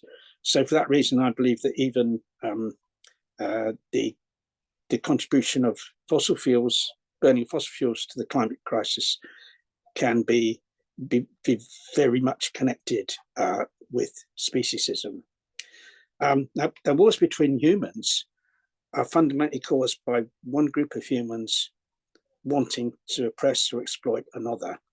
So veganism, in its broadest sense, offers a solution to wars between humans too. And Donald Watson, he's the best known founder of the vegan movement. He was one of the founders of the Vegan Society and is credited with coining the word vegan. And he was a conscientious objector during World War II. He refused to fight because of his philosophical beliefs. And he urged vegans to take a broad view of what veganism stands for, including that it embraces the principles of non-violence. Now, people will say wars between humans are caused by governments, not by ordinary people as individuals. And governments also support and promote the war that humans wage against other animals. So how do we change the nature of governments, and even eventually create a world without governments and nation states, which is, I think, something that we'd all prefer.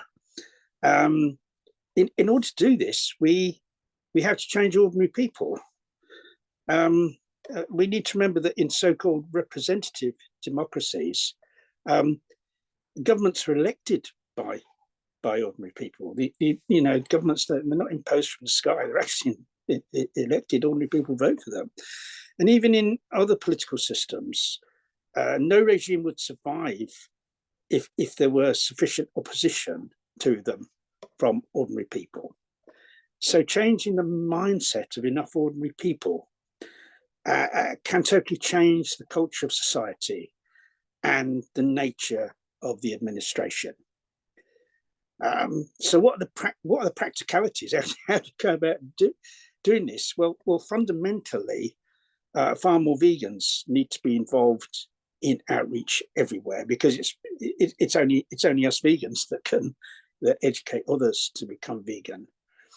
And even more important than that, I feel, is that more vegans need to be prepared to instigate outreach, especially in their own local areas, because there's outreach obviously that people can do as individuals, but any organized outreach which involves more than one person obviously wouldn't take place unless somebody instigated it. So the instigators of outreach are very important, and we need far more vegans to become involved in that.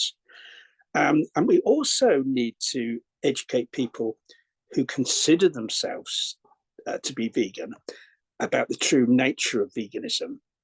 That it's not just about food, but it's opposed to all forms of exploitation and oppression of other animals by humans, and also that the oppression and exploitation of humans by humans is also inconsistent with the vegan ethic.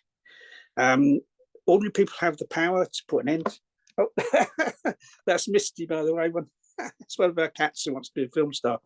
Yeah, ordinary people have the power to put an end to the war that our species wages against the other animals, and the wars that take place within our own species. But that will only happen if we can educate a sufficient number of ordinary people to become vegan in accordance with what veganism really means. Now, that's not an easy task, but one I believe is achievable if far more vegans become involved in spreading the vegan message. Well, thank you. That's my talk, and I hope I've left plenty of time for questions, and I hope that there will be a few questions for me to answer.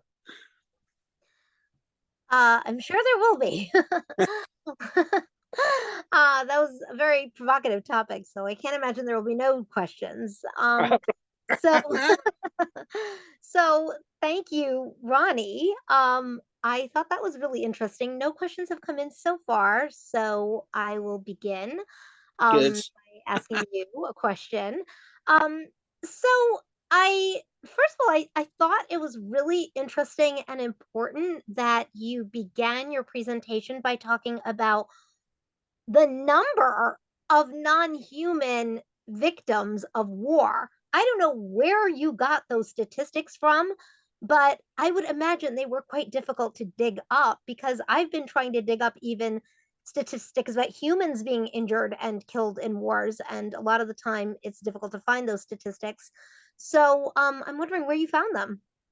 Well, through internet searches, really, and it is difficult. It isn't easy, and there are varying estimates, because these are only estimates, really, and kind of round figures as to the number of victims. So it's just through searching on the internet, and it's very hard to. What tends to happen is you get figures for all the various wars, so you have to spend ages adding them up and stuff like that. It's not necessarily an easy thing, but it certainly appears to be the case that now you see at one time, wars were fought hundreds of years ago just by humans on foot, and basically they killed one another, and then animals began to be brought in. People fought on horseback, and so a lot of horses were killed.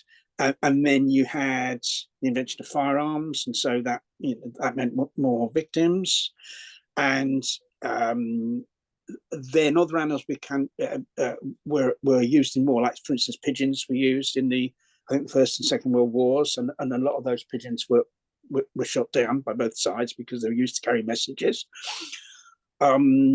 And it wasn't just horses that perished; it was mules and donkeys and even camels that have been used in wars. But now we've moved to an even more lethal stage of war, because of technology, where you have explosives used much more, and so you have bombs and shells and other explosive devices, and they take a huge toll on animal life and also on human civilians. It's like, hundreds of years ago, civilians weren't really involved. I mean, civilians may have suffered afterwards by the ones that won a war and then they occupied particular territory. The civilians living there, often suffered at their hands. But as a direct result of war, civilians weren't really involved. But these days they're massively involved, and it's very often more civilians perish in war than the actual soldiers themselves. That's very much the case. I mean, we have the case right now in Gaza, with civilian population is suffering horrendously, and indeed, there's loads of wars we've never heard of. I was amazed that the figure that 66 conflicts. I mean, that's an estimate because it depends what you class as a conflict. But I think was it 21? I think 21 of those actually classed as wars. It's conflict of a certain size is classed as a war, and I think that's something like 7 major wars and 14 that they class as kind of more minor wars, and it's in terms of the number of combatants in the wars. I think that's how they class it, and of course, the nuclear weapons that were used in World War II. The casualties.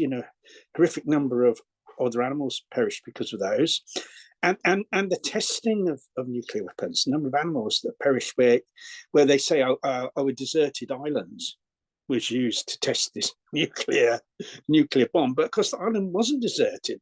Maybe no humans on this. I think humans were displaced in order to use these sites for nuclear testing. So that was the oppression of other humans. But then other animals, those islands weren't deserted.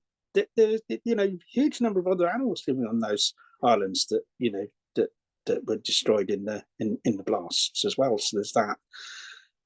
And so war has become worse all round. War has become far worse in terms of human casualties, but like worse by another degree in terms of the other animals that perish.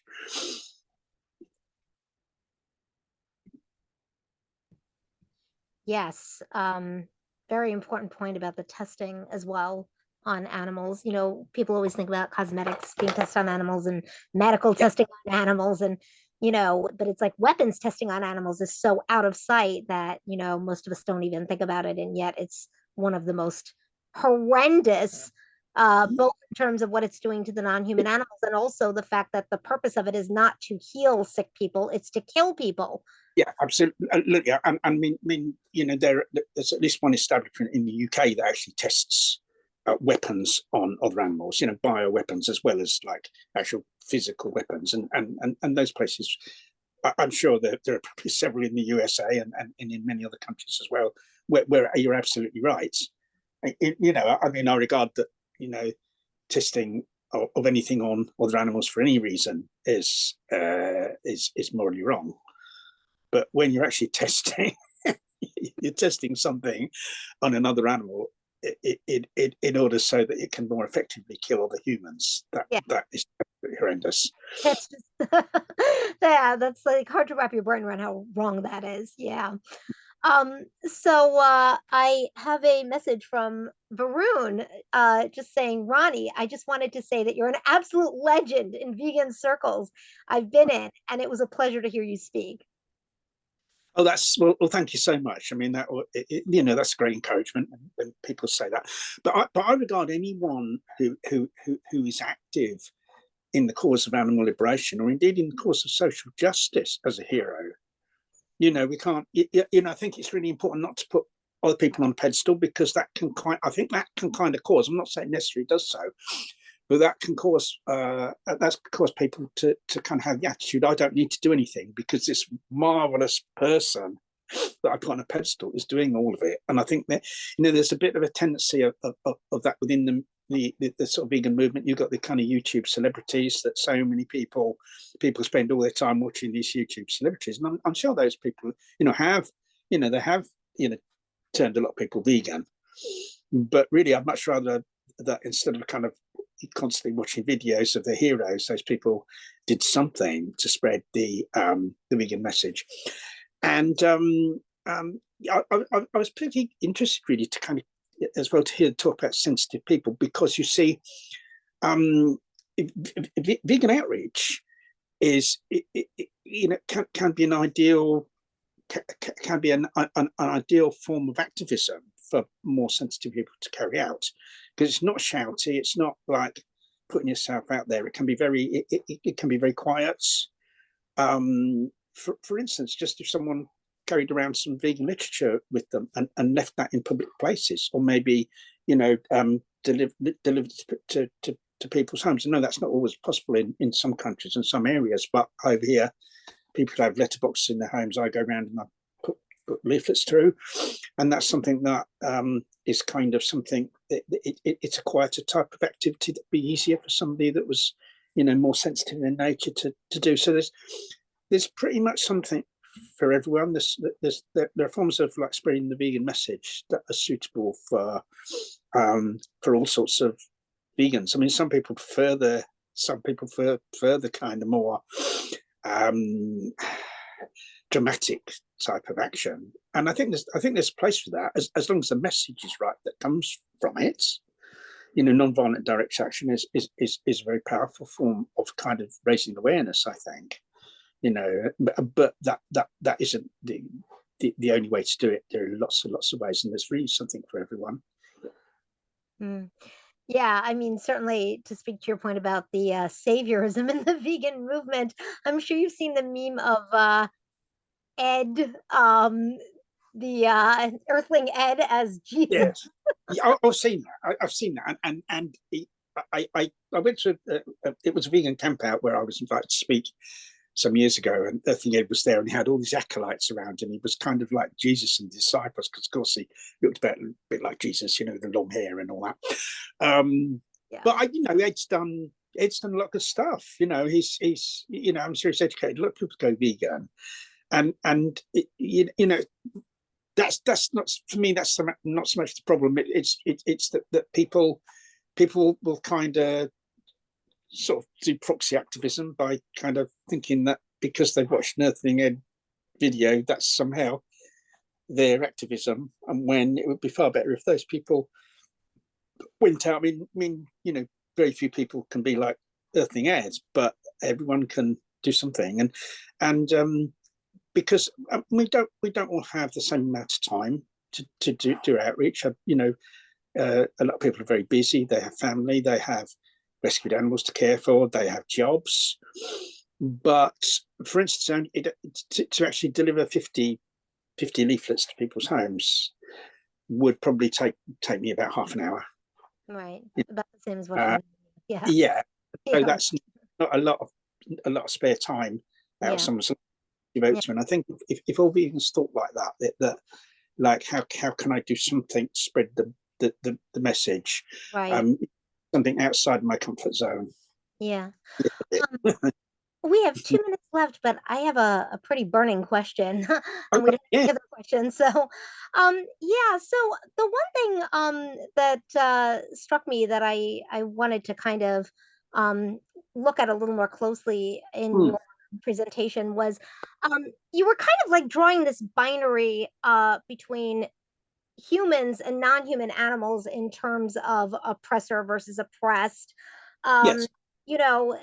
And especially in the case of war in particular, obviously the humans that are being attacked, that are, less powerful, that are being invaded, etc., um, they are, in an extremely oppressed situation along with the non-human animals.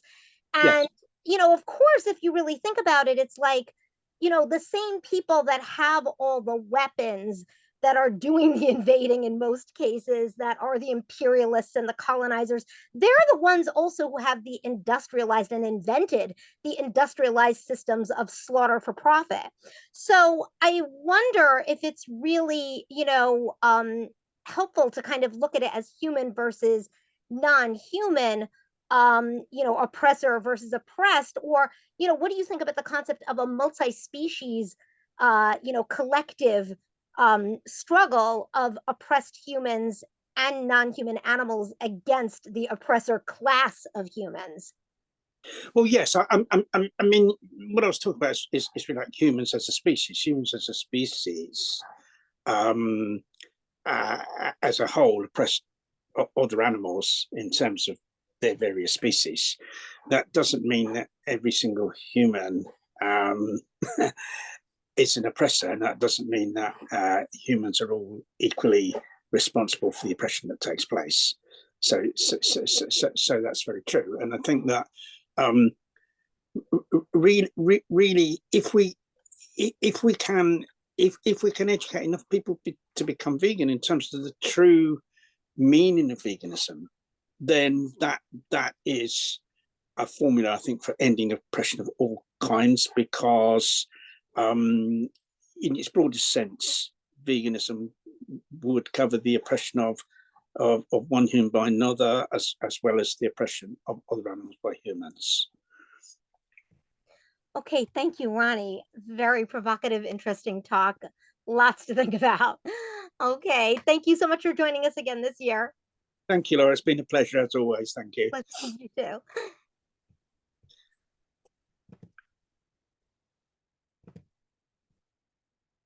Okay, so our next speaker is Amber George.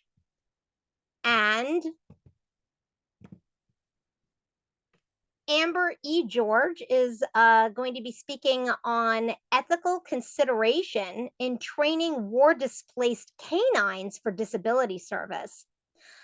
So Amber E. George, PhD, is an associate professor of philosophy and diversity, equity, and inclusion at Gallon College. Dr. George is an executive board member for Critical Animal Studies and chief editor of the Journal for Critical Animal Studies. Dr. George was most recently edited Superheroes and Disabilities, Unmasking Ableism, and Ecoability Perspectives, Voices for Animal Disability Justice. So, Amber, I am super excited to hear your talk, as this is a subject matter that is not usually covered in the animal rights movement or anywhere else that I've heard it. So the stage is yours. Well, thank you very much. Can you hear me okay? Yes. I feel like my connection's a little laggy, but I'm gonna make do. Hopefully, that won't make a big deal, big problem. Anyway, it's great to be here. Hi, everyone. So this project I'm presenting to you is in its very early stages. So I would appreciate any feedback or insight you might have toward it. And I apologize for the roughness of it. I kind of put it together the very last minute.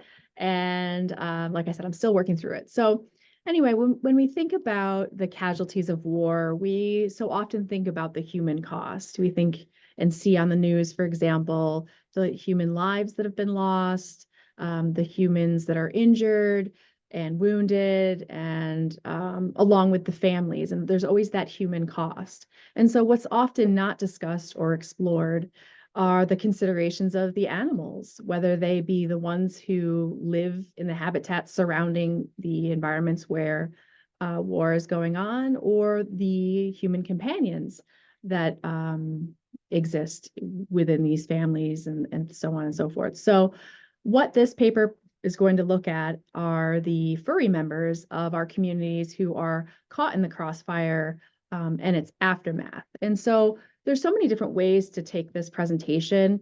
And I could look at, for example, the animals that have been left behind, because when war breaks out in places like Ukraine, which is what I ultimately am focusing on, animals were definitely left behind, whether, it was out of necessity or by accident, in the chaos that ensues after such conflict starts. So looking at, in particular, those families and people who decided to up and leave to get away from conflict and go to the neighboring countries surrounding Ukraine.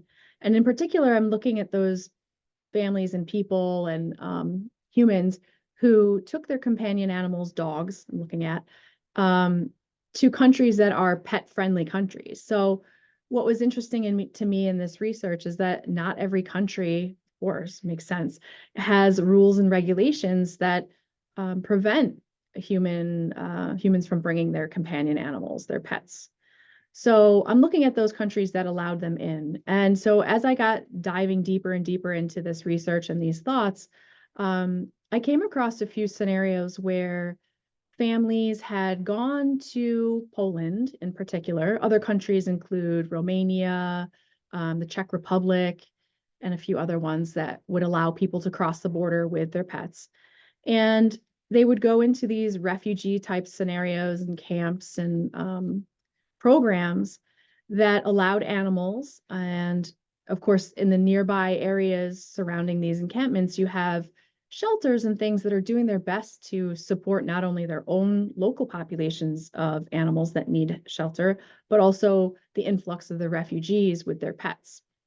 And what I found was that not only are these institutions struggling to support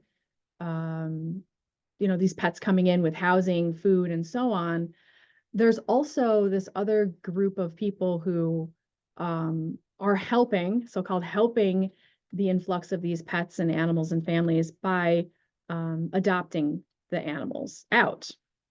And so basically what I aim to do with this paper is to look at the practice of adopting displaced canines from this particular area, war zone, refugee really camp, to be retrained as service animals for individuals with people with disabilities. And I want to look at, how do we support the animals, in particular, the dogs that I'm looking at, while also giving some consideration to those individuals who have disabilities who eventually will acquire the animals.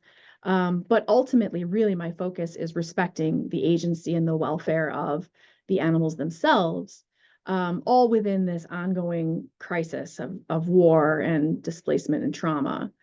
So what I found was that in Connecticut, United States, there's a particular rescue organization is what they call themselves. I'm sorry, excuse me, let me just turn that up.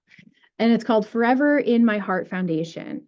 And what I found was that this organization has kind of morphed itself into being a place that rescues animals and mostly dogs and puts them into service. The service can include going into healthcare settings, law enforcement, and other realms. And so what I found that this is the most current data I could find, as of September 24th, 2023, this organization had rescued between 10 and 20 dogs directly from their owners in refugee settlements outside of Ukraine. And like I said, mostly in Poland.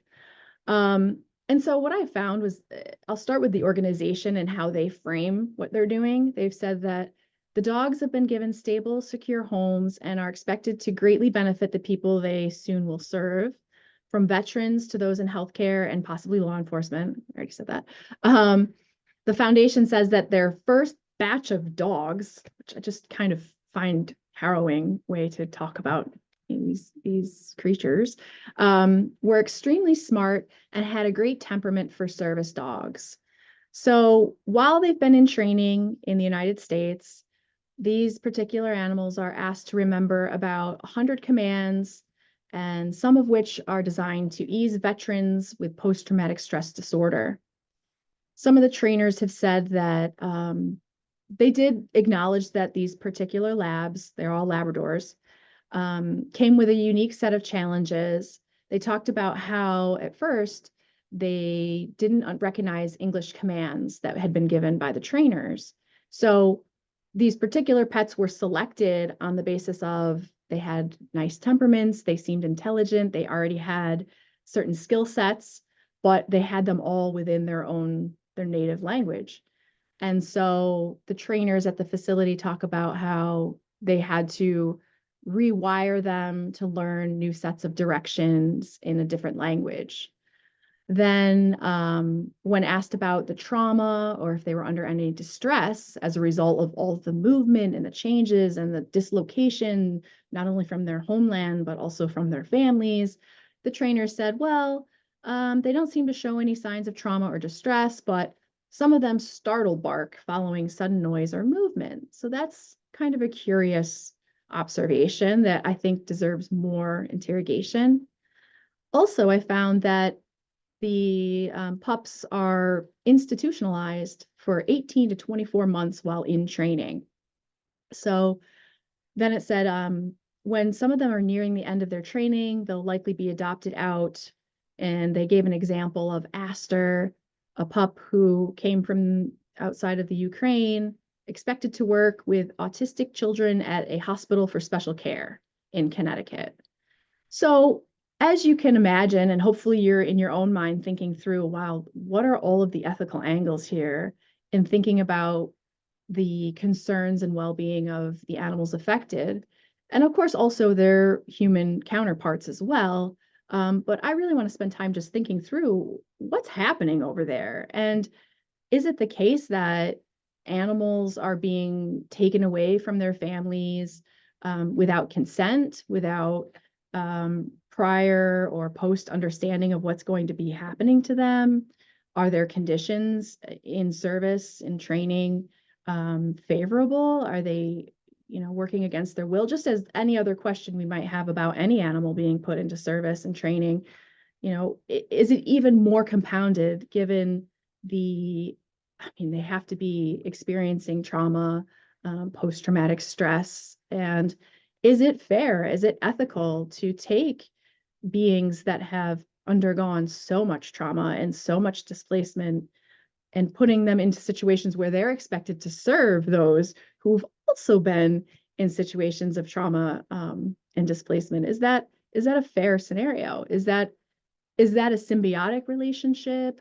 Is there a sort of dependency, or is there an interdependency? And what is the relationship exactly? And so it's really something I'm struggling with trying to discern, because certainly there's a lot of suggestion that having a relationship with another being who's been through something that you've also been through can be quite therapeutic. And so in the case of perhaps veterans who've been to war and also pets who have lived through war, maybe it is a good pairing. But then you have to wonder also, well, are the families back in Poland or wherever they end up, are they wondering and wishing they could be with their companions? Are they, were they misled in any way as this organization took these pups and put them in, took them across overseas and never to be seen or heard from again? So these are all things I'm still really trying to work through, questions of autonomy and agency, trauma considerations, and there's also the issue of cultural appropriation. And by that, I mean, I'm already kind of alluding to it, but this notion of rescuing animals from these particular vulnerable places, is that a form of cultural imperialism almost, where foreign people, Americans in this case, are going in and deciding, like, I'm going to intervene and I'm going to offer you up whatever I'm offering you to take your dog so that I could go take it over here and put it into service.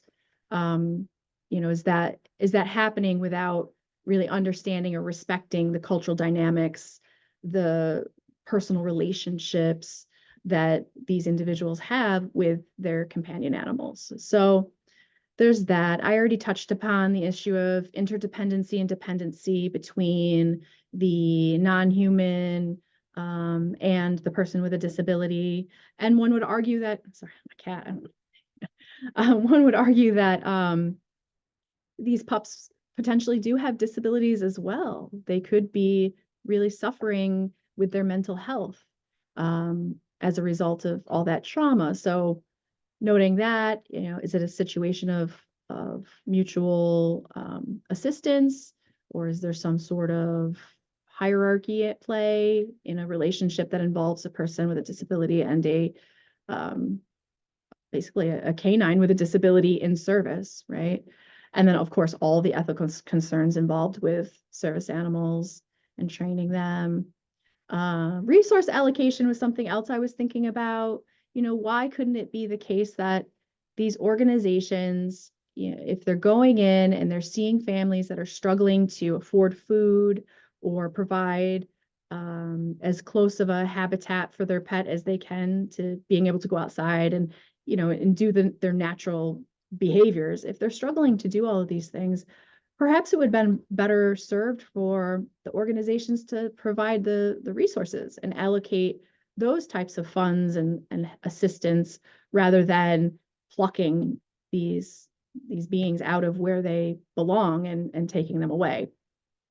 All things I'm still trying to work through. And then the issue of informed consent, I kind of touched on that. Not only the consent of the humans, but also of the non-humans, and just all the ethical issues that come about from thinking about autonomy and rights. And then what about the long-term welfare? We know that I've worked with a lot of service animals and people with disabilities. I've had a lot of friends who've had service animals, from ponies to puppies to monkeys. And we know that not every animal that's put into training ultimately passes and becomes certified to be a service animal. So what about those pups who maybe don't make the grade, so to speak? Are they whipped into submission? I mean, are they just abandoned? Are they put on somewhere else? What happens to them? So I'm thinking about the long-term welfare of those that can't fulfill their roles as service animals. Or what if the program, dissipates and there's no more support for it? What happens to these individuals who have nowhere else to be? So as you can see, there's a lot of arguments, there's a lot of challenges that are presented by this situation. And, I'm certainly open to any suggestions or ideas for how can we navigate this scenario. And I know I don't really have much time to even really touch on the thoroughness of the disability angle, but you can imagine, where else this whole talk might go for me in the future. So that's just a brief overview of what I've been doing, and I welcome any feedback, questions.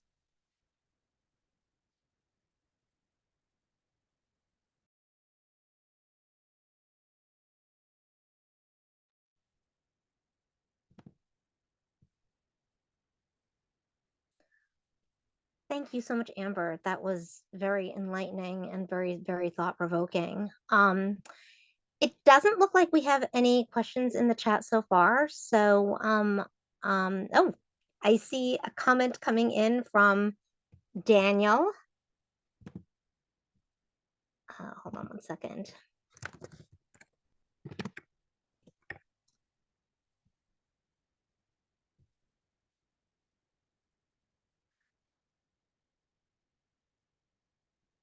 Okay, while we're waiting, I'm just going to say because he just wrote comment, he didn't say what the comment was yet. So, yeah, I wanted to say that it was really interesting how you brought up the emotional lives of non-human animals.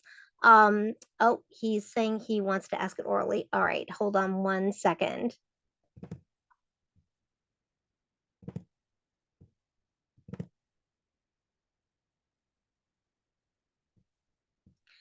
Okay, Daniel, you should be unmuted now.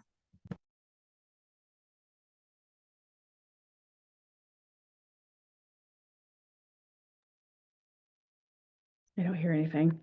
Do you hear me? No, yes. Great, Dr. George. I've actually have written in some of the anthologies that you've edited. So thank you so much for the talk. And I just wanted to say that you mentioned about autism and a door dog. As you know, I'm an autistic person, and although I have not taken a dog some more, I have rescue cats, and definitely I've ended up, particularly my first cat, Cora, passed away earlier this year. I've had her for about 7 years. Now I have Claire that also I got from the Pixie Project. This one was supposed to have been a low maintenance, but both cats seem like they come with very serious trauma issues, particularly being separated when they were, I think, really young. And both of them had the experience of being returned. And one of the things I just have done is I've had a lot of serious issues and hardships with both cats. I mean, my heart sank when I saw your cat come across the screen. One of the reasons why Zoom is not accessible for me in my home, the other reason, in addition to living in Section 8 and living where I sleep, is the other issue, is that I have a cat that just this feels very neglected every time I'm at the computer, and it just would not be a very liberating experience for Claire to be doing it. That's why I do it, going to school and work to school to come to this conference. But yeah, no, but I feel very committed. Like my parents said, like, why don't you get rid of her? And I just couldn't, once I had these cats, I couldn't return them. I couldn't do that to them. So I've been very committed. And I think a lot of it has to do with my own experience of disability and trauma and emotional, that I really have been faithful. The way that my mother said at the end with Claire and others, that I really gave her a life worth living. Now that was a Cora who passed away, and then doing the same thing with Claire, that I got her as sort of a kitten. So, but it is requiring a lot of work and a lot of money and a lot of extra help. But I also feel very committed to it. But the second one, I didn't think they were even all that transparent. I asked in my PhD for an easier cat that wasn't special needs, but they gave me one anyways. So anyways, I just wanted to share some of my story about autistic people dealing with traumatized cats, living with traumatized cats. Yeah, that's wonderful. And I think that you make a really great point. I think what you're trying to, or what you've expressed, is that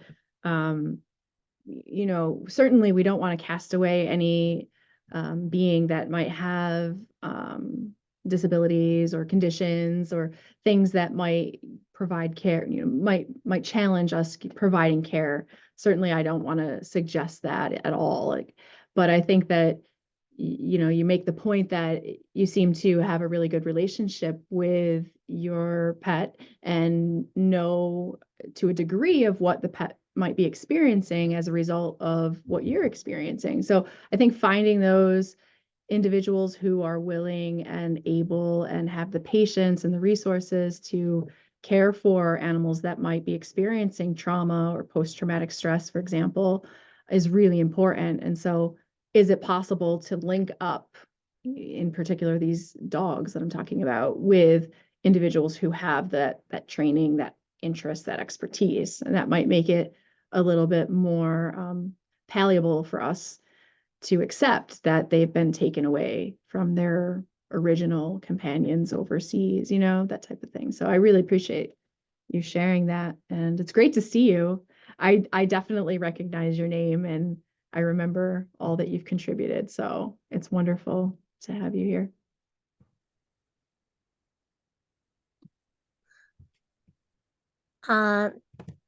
Thank you, Daniel. So we're gonna move on to our next question, which is from Varun.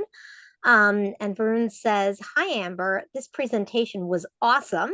I was wondering if you had heard of any restrictions for international animal rescue in the USA or Canada, and how that would affect your research area.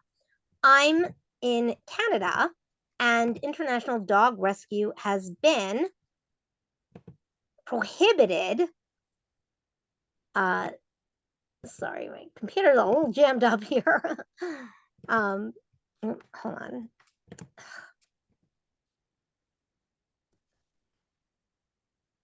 Okay. Loosely enforced. My partner and I rescued a dog from Thailand who has a broken tail, And the sanctuary that rescued him, called Dog Tales, Tales, says they are, sorry, my computer is jamming up here for a second. It's okay. Hold on a second. Looks like he's saying that they are trying to rescue him as best they can. Their motivation being saving animals from meat markets overseas. Yeah. Yeah. I see your question now. So thank you so much. And restrictions. So yeah, like I was saying earlier, that I don't know the ins and outs of the laws yet. I haven't gotten there. But I did see that there are restrictions for animals crossing borders and things like that. But it's wonderful that you rescued a pup from Thailand. Avoid the government. Yeah, I don't know. I honestly don't know how these organizations get around the regulations. I don't know much about how all that works. But I do hope to look into it a bit more and understand, because I was looking, there's so many organizations set up the stateside that attempt to pour over resources to various shelters and programs in the countries neighboring Ukraine and in Ukraine as well, along with thinking about what's going on in Gaza and Israel and Pakistan, and there's other ones there. And I was going to explore that a bit more, that those conflicts and what's happening there, but I think still so fresh that there's not a lot of data and not a lot of understanding of what exactly is happening. But I do know that various organizations here have sent machinery, medical equipment, sent food and, things like that. They've sent veterinarians. And because it in any crisis situation, any humanitarian situation, there's frontline workers who are just working around the clock to help, save lives, whether they're humans or non-humans. I saw many accounts of veterinarians not getting any sleep because they're just around the clock caring for individuals, and same with techs and stuff like that. So I don't know exactly, but yeah, there's a lot of effort going into supporting animal populations that are affected by this war in particular, home and abroad. So. And we have one more comment that came in from Sarah. Sarah says, I don't have any questions, but thanks for your work. It is a very rich case study full of so many rich moral complexities. Thank you for sharing your work. Thank you. Thanks for listening. Yes. And I totally agree with all of the rave reviews that we're getting coming in here. That was a really important topic. And like I said, one that we never hear about. And I just really love also the focus in this conference to a large extent on the emotional lives of non-human animals, and kind of trying to see things from their perspective a little more, because, a lot of times we don't really hear that side of things nearly enough, I think. So thank you so much, Amber.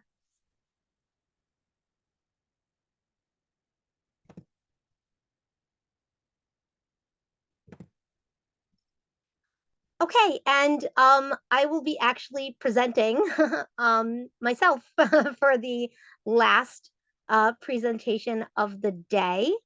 So I'm going to read my own bio and introduce myself. So I'm going to be speaking on the topic of war is a disability justice issue.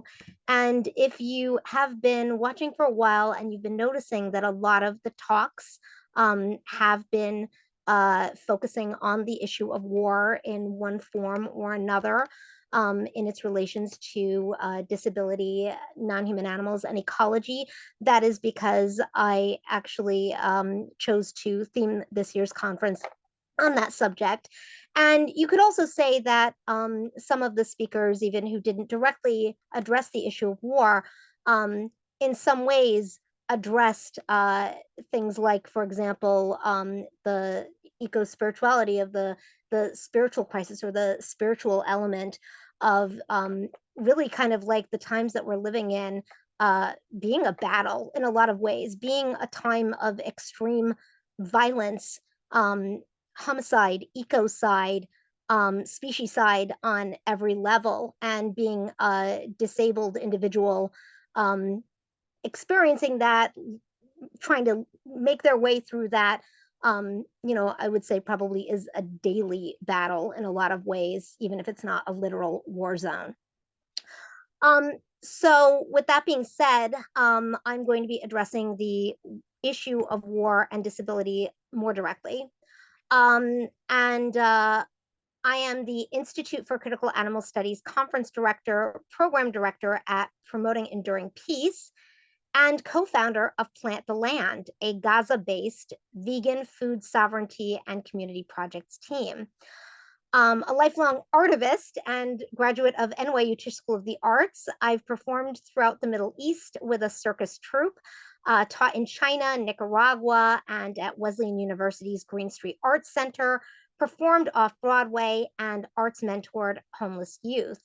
My screenplay, The Feral Child, was a Sundance Screenwriters Lab finalist, and my essays appear in New Politics Magazine, The Leftist Review, and new anthologies coming out with Black Rose Books, Peter Lang Publishing, and the forthcoming Expanding the Critical Animal Studies Imagination, which is coming out early next year through Peter Lang Publishing, and that Amber, who we just heard from, was one of the editors of.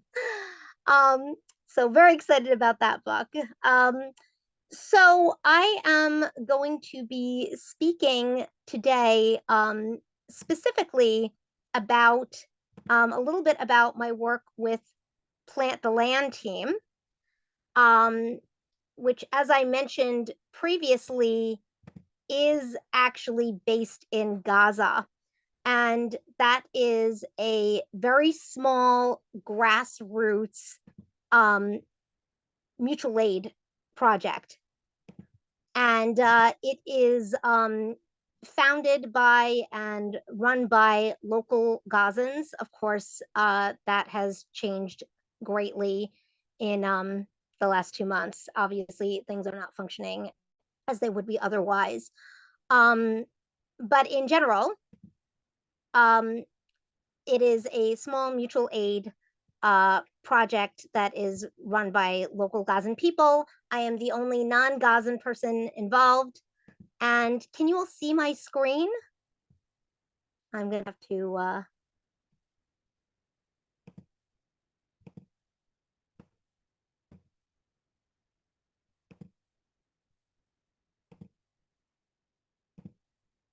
So Amber, you're unmuted. Can you see my screen? No.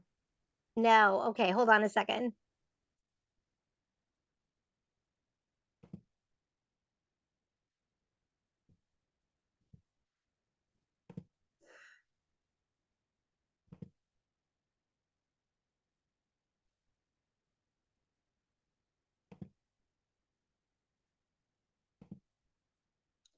Okay, can you see it now? Not on my end. I don't know if anybody else can. I can't. Nope.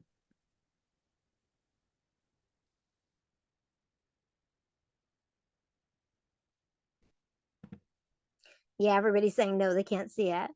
I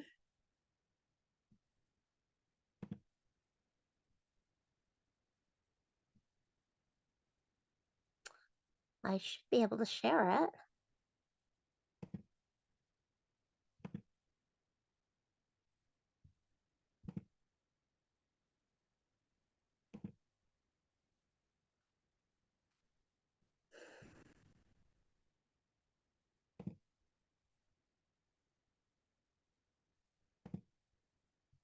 Can you see it now? I think we are about to. You're sharing your screen, but it's Yeah, black. good. Okay. Now we can see it. Oh, good. Okay. Okay. Yeah, I've never done this as the host, so a little more complicated. No, Now it looks like it's gone black. We can see it. Oh, you can see it. I can't. That's not good. Okay.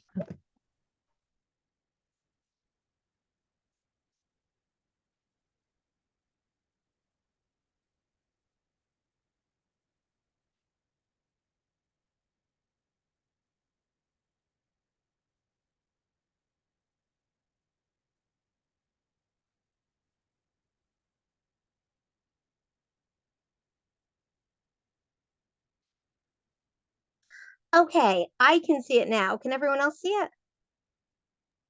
Yes. Yes. Okay, great. Um, so yes, war is a disability justice issue. So I am going to be focusing primarily on Gaza, obviously, number one, because I work directly with Gaza, and number two, of course, because of the situation in Gaza right now. But of course, uh, it's much bigger than just Gaza. Um, it is a kind of overview or a look at the question of really why we are not hearing war framed in disability justice terms and what might be behind that. So as I mentioned previously, I work with Plant the Land team. They are based in Gaza. They are a very small mutual aid grassroots effort. And they do vegan food justice, food sovereignty. So that includes everything from delivering food, emergency aid, but also planting food for longer term food sovereignty. They build community projects. Obviously, their work has been destroyed in the last 2 months. So, for example, some of the things that they've built, like water wells or planting food, all of that has been destroyed now. Everything has been destroyed. That is Anas Arafat. He is the co-founder of the team. And he, as you can see, is with some children delivering food. And as you can see, these were food aid trucks, specifically vegan food.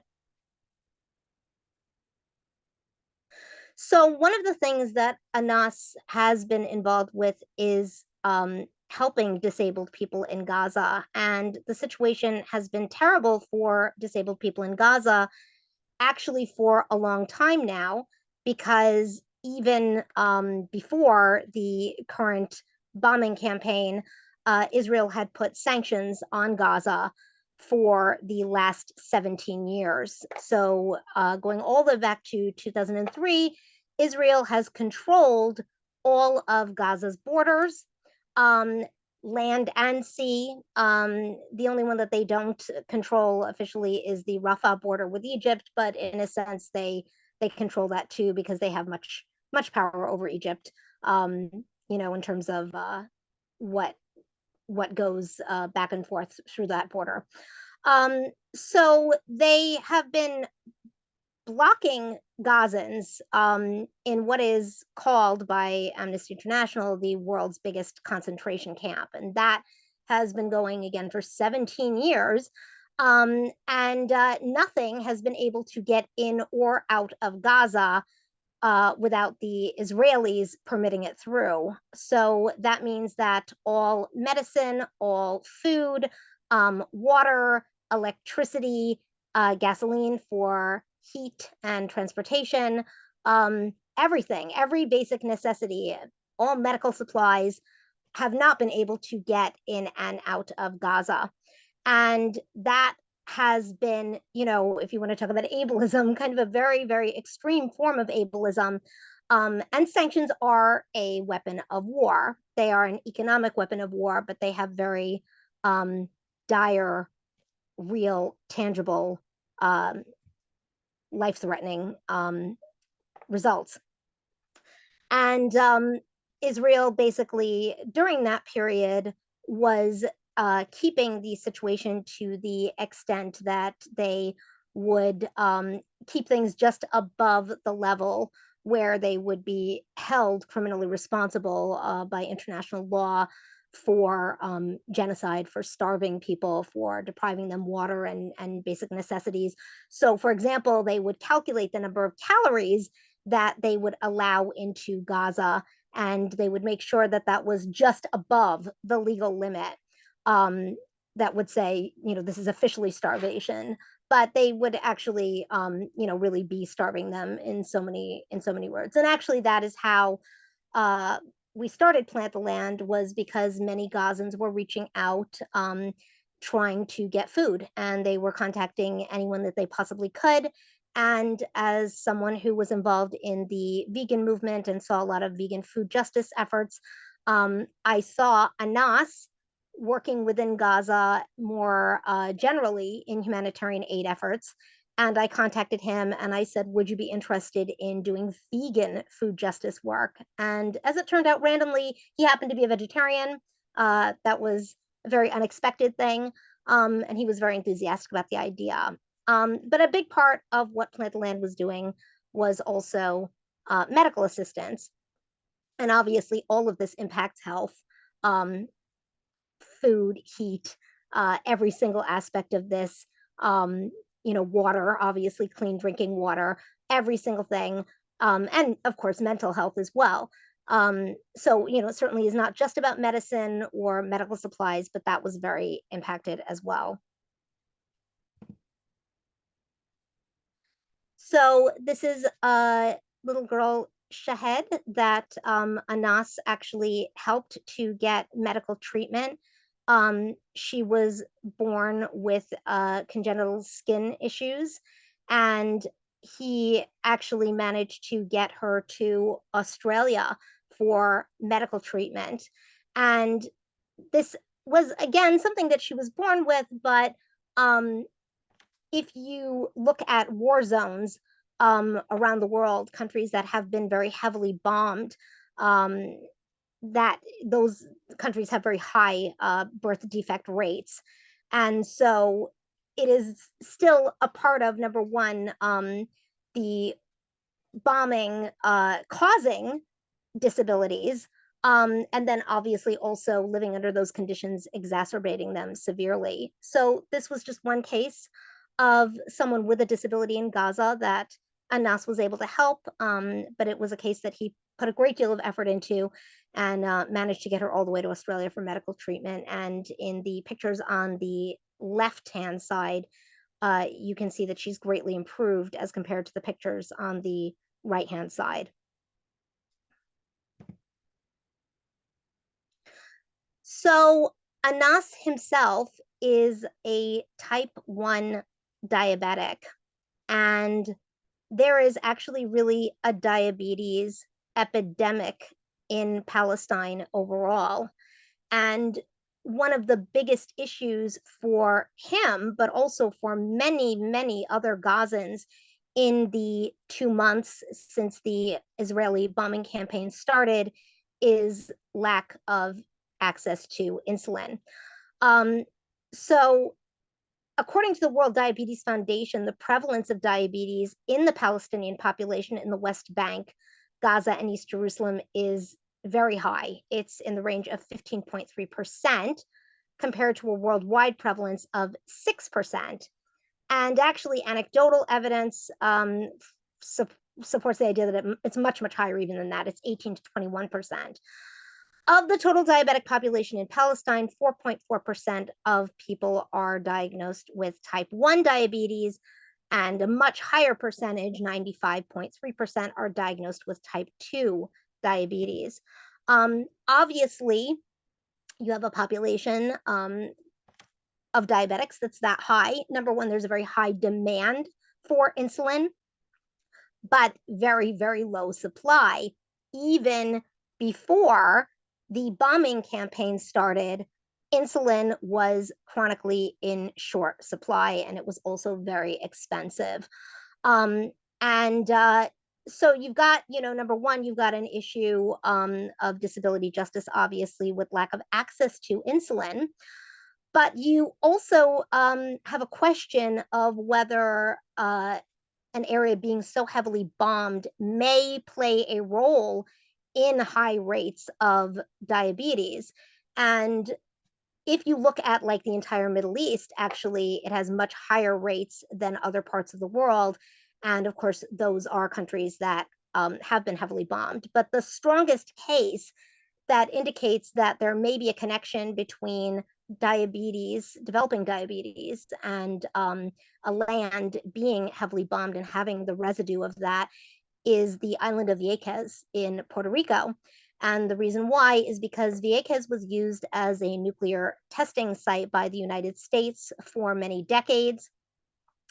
And the rates of diabetes in Vieques are astronomical compared to not just the rest of the world, but the other islands in Puerto Rico. So no other island in Puerto Rico has these abnormally high diabetes rates, but Vieques does. And Vieques was the only island that was bombed in that way. So there is a theory that there may be a connection there of war not only exacerbating diabetes, but actually, in some cases, being the cause of it as well.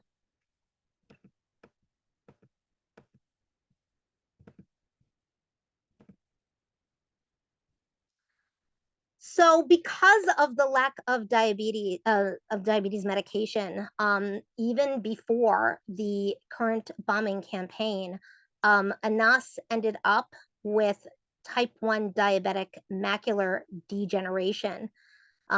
So these are actual eye scans from Anas's medical records showing the damage that was done to his eyes for lack of consistent access to insulin. And because he was losing his eyesight, Plant the Land team actually raised the money for him to travel to Egypt, which is no small feat, because again, Gaza is completely blocked off. So it's very, very expensive and difficult to get to Egypt. But we did manage to get him to Egypt for medical treatment for his eyes. And as you can see, here is the fundraiser that we did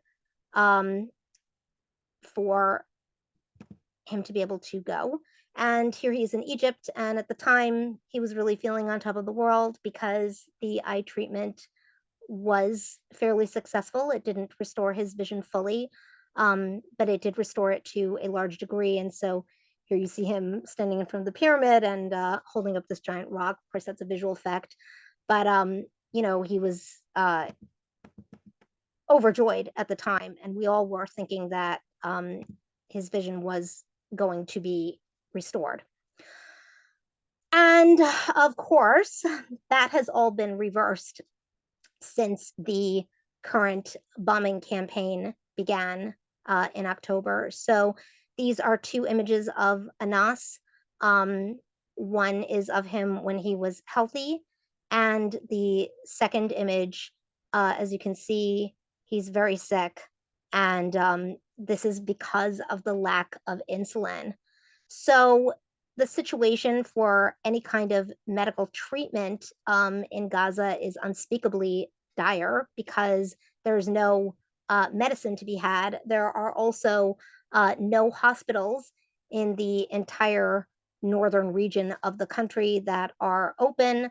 As I'm sure many of you have heard, many hospitals have been bombed. There's been a deliberate Israeli bombing campaign of the hospitals. And so there is no medical treatment to be had. And in Anas's personal situation, what makes it even worse is that his wife is 9 months pregnant. And, you know, there's no hospital for her to deliver the baby. She's actually past her due date. So it's a horrifying situation. And what makes matters even worse is that because of the bombing of the roads, there is no way for aid trucks to be able to travel from one part of Gaza to the next because there are literally no roads for them to travel on. So not only are they dealing with risking their own safety, bombs coming down and everything that goes along with that, but they literally can't travel because the trucks can't even travel across land. So all of these are disability issues relating to war. So going back again to even before this current bombing campaign, I do want to talk briefly about the 29,000 Gazans injured in the 2019 Great March of Return. And this was an ongoing non-violent protest movement where basically Gazans were trying to enter into what was their own land originally, which of course is now Israel, but they were trying to leave Gaza and go and cross over that border. I'm putting border in quotes because it's not even really a border. Israel calls it the Green Line, but it's basically the divider between Israel and Gaza, and it is usually heavily militarized. Although the day that Hamas came out on October 7th, it was not as heavily militarized as usual, and that has a lot to do with why that happened.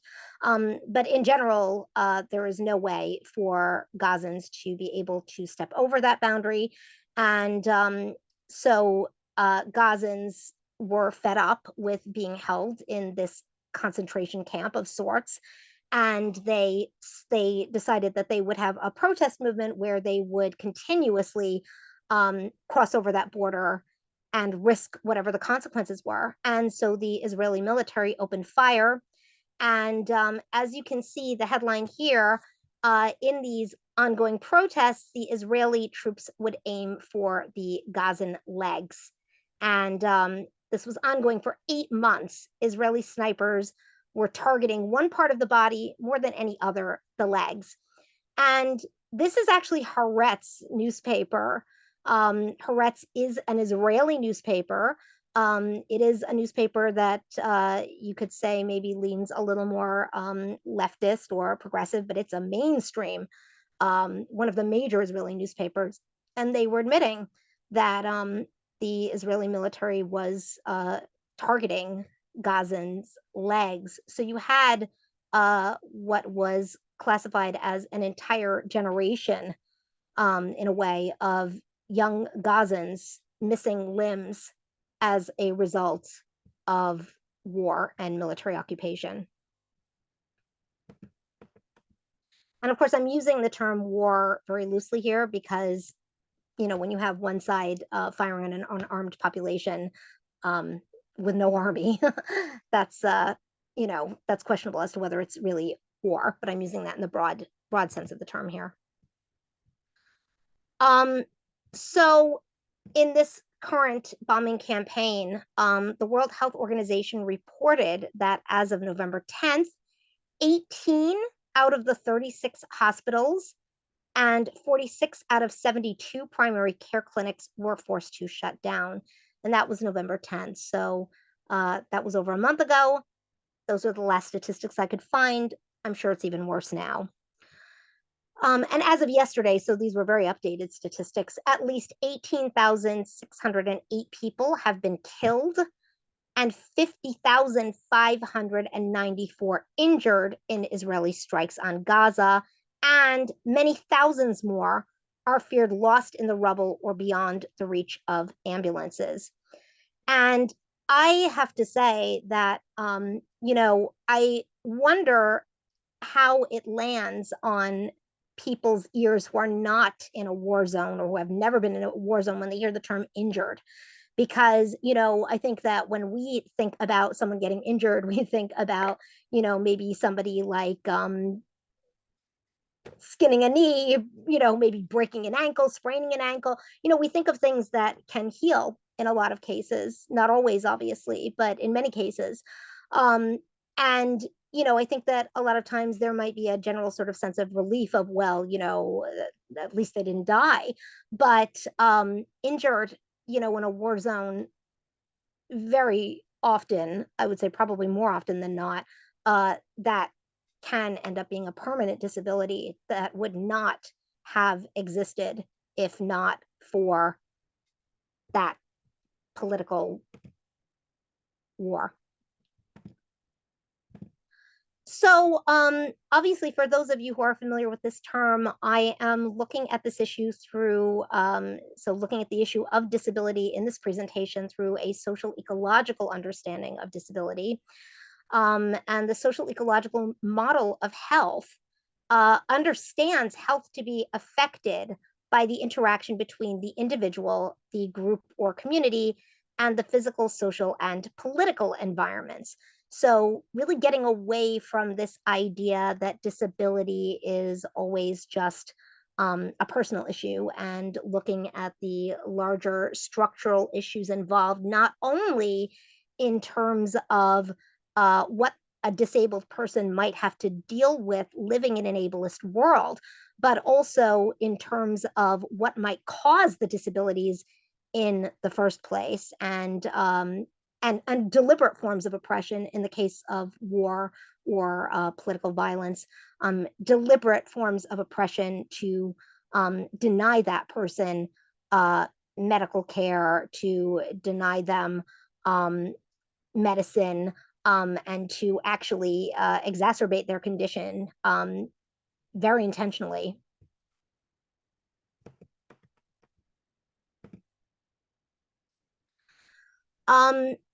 So these are the images caused by war that we very often don't see, certainly, don't see in the media here, not just in Gaza. This is actually an image of America's Afghan victims. And this is a war that is very often justified by a lot of people even now. Oh, this was the justifiable war, unlike Iraq. I actually was looking for the statistics on how many people were injured in Afghanistan, and most of what I was coming up with was about U.S. vets and how many injuries they suffered. But there were not very many details on how many Afghans were injured. I did find one statistic saying that 2.2 million Afghans had been injured just in the period between 2009 and 2021. But we don't even know, that doesn't even cover the whole period from 2001 up to 2009. So millions of Afghans were injured. And I'm sure, with the permanent injuries, and yet we never hear about this. And the disabilities continue to be created long after the war has ended. So not only the injuries that are inflicted during the war, but then you have new injuries that are affecting new generations that are, in many cases born after the war even ends, in some cases, many decades even after. So this is the case of Fallujah and Iraq more generally. The birth disability rate is 14.5% there.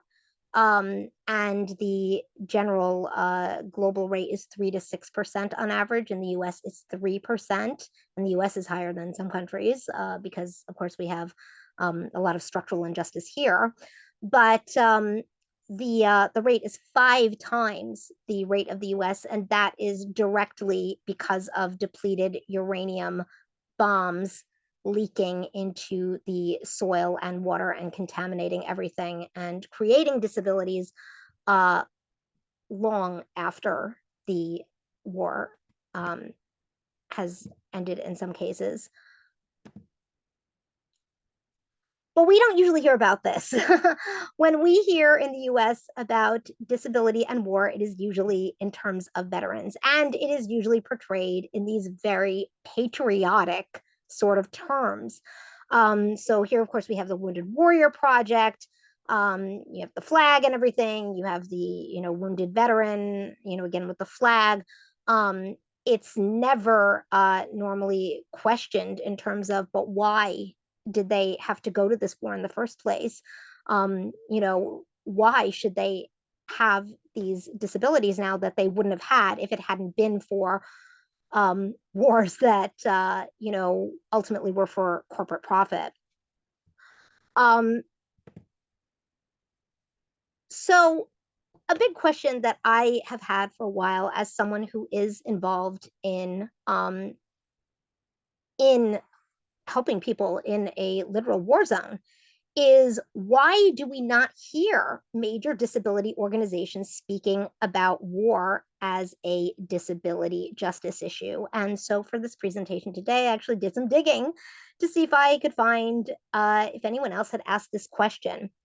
And I found an article in Truth Out by Yuri Kim, who is a Chicago-based disability justice activist and abolitionist and artist.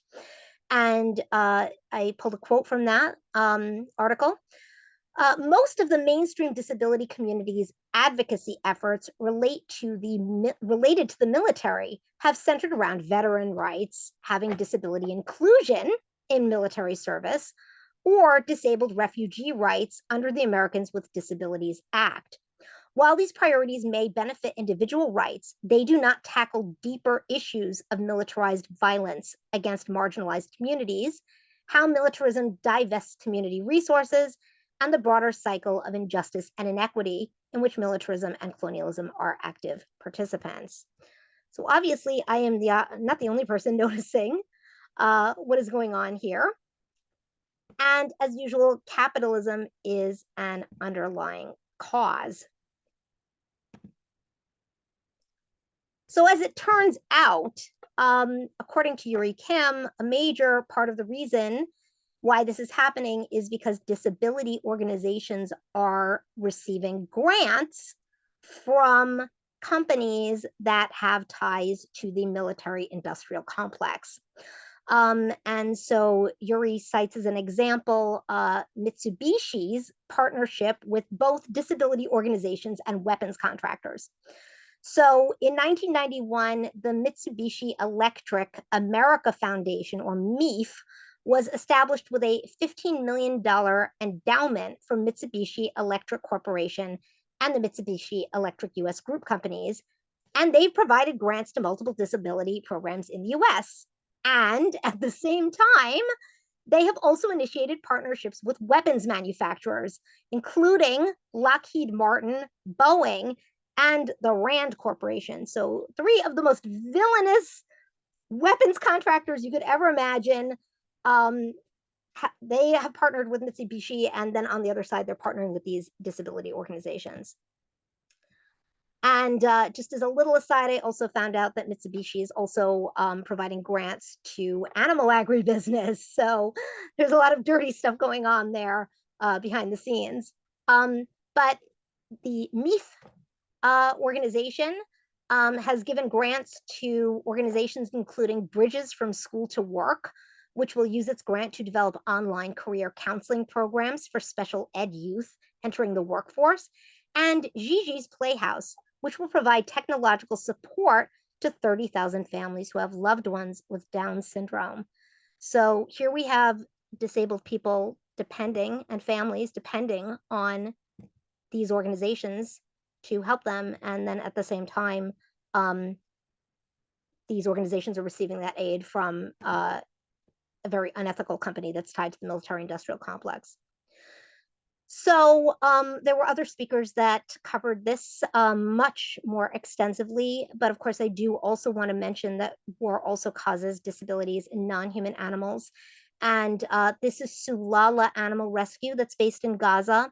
They do amazing work. And actually, this is a dog who, speaking of the emotional toll that this takes on non-human animals, she was so terrified of the bombs going off in the last major bombing campaign in Gaza that she jumped out of a building and she had broken bones. So, you know, even when it's not a direct injury, the emotional side of it can cause injuries, and they were healing her.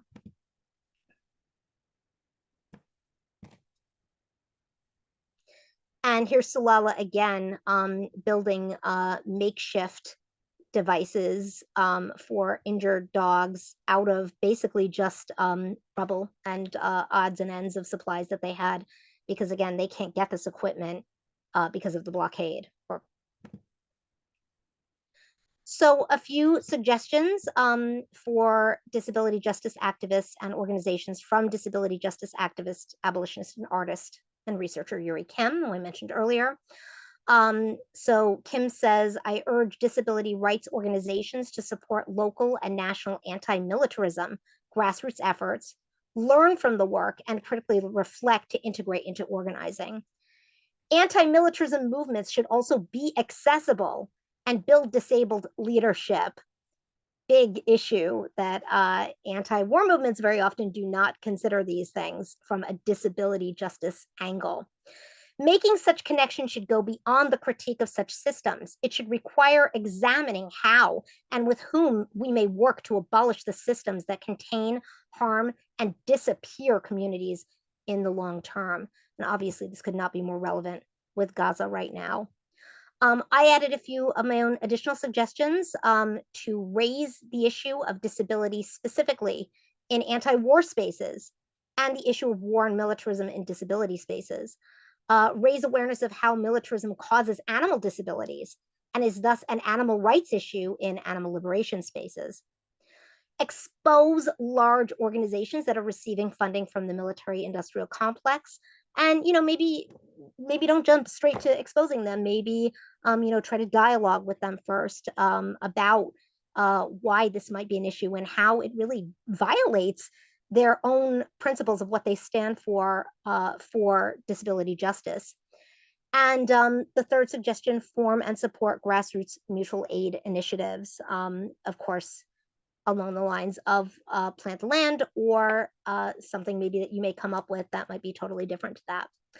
So that is my talk for today. And thank you so much for staying if you're still on. And I would love to take some questions or comments.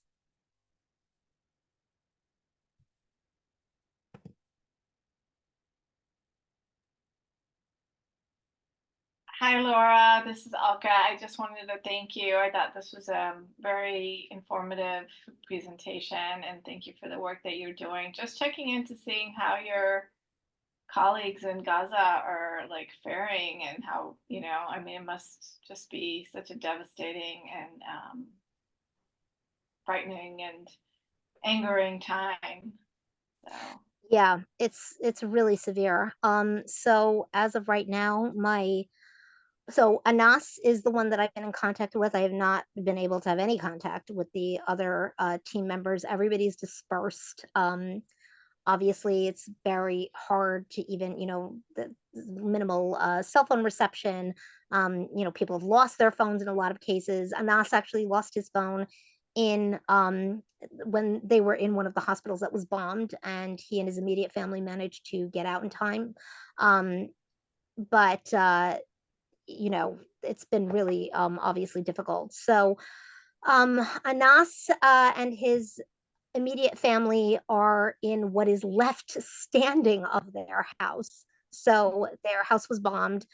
They have one part that is still standing, and it's still heavy bombing outside, tanks outside. There was a period where they were stuck just sitting in their car for several days because there were tanks outside, and they knew that they would be shot if they tried to leave the car. And the Israeli military was inside the school. They were in a parking lot, and it was a school parking lot, and they were setting off gas bombs.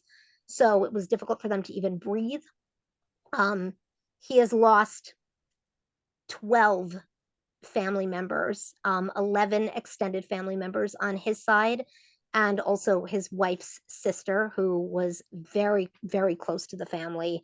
And they were all really devastated over that loss. And then also, he and his wife ran a freedom education center for children, and that was also bombed and destroyed. And there were 6 children that were killed in that bombing that were his students. So yeah, I mean, there are really no words to describe how bad the situation is. And right now we are working on getting aid directly to where he is.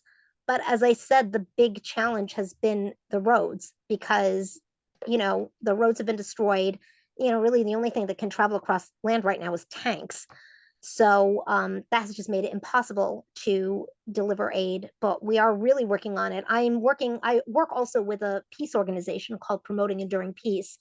And so they're working with me on trying to get aid to him. And we're trying to get media coverage, any media coverage we can get. So, we're trying our best, but it's been really rough. And then, of course, Anas has not had insulin for over a month. So he's extremely weak and sick, and his wife is past her pregnancy due date, and we're all praying that she's going to deliver safely. But it's a dire situation. Yeah, it's heartbreaking. Thank you for sharing. Thank you.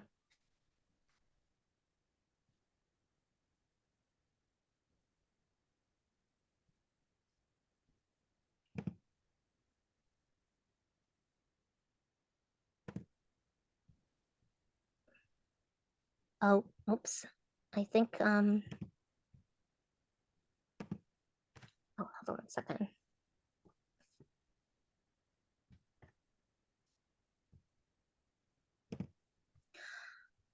Okay, I see it looks like some questions came in the chat.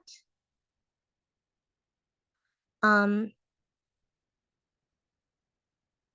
okay. So, okay, just a comment from Amber saying that she had to leave because she has to tend to her sick child who wants his mama.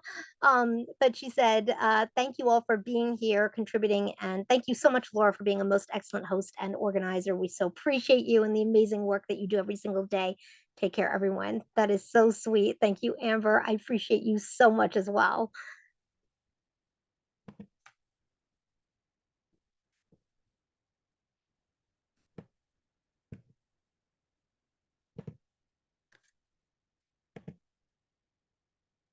And yeah, just some comments. Awesome talk. Thank you. That's from Roy Venegas. Thank you. And it looks like it's and Varun also heading out, but thank you so much for researching such a high needs area and for conveying my questions to presenters. Yes, thank you so much. So I guess that's it. That concludes our 9th annual Ecoability Conference. Thank you so much to everyone who attended and participated, and to all of the presenters and all of your contributions. And I know I learned a lot today. I'm sure that our attendees did too. And I look forward to next year's conference. Thank you so much.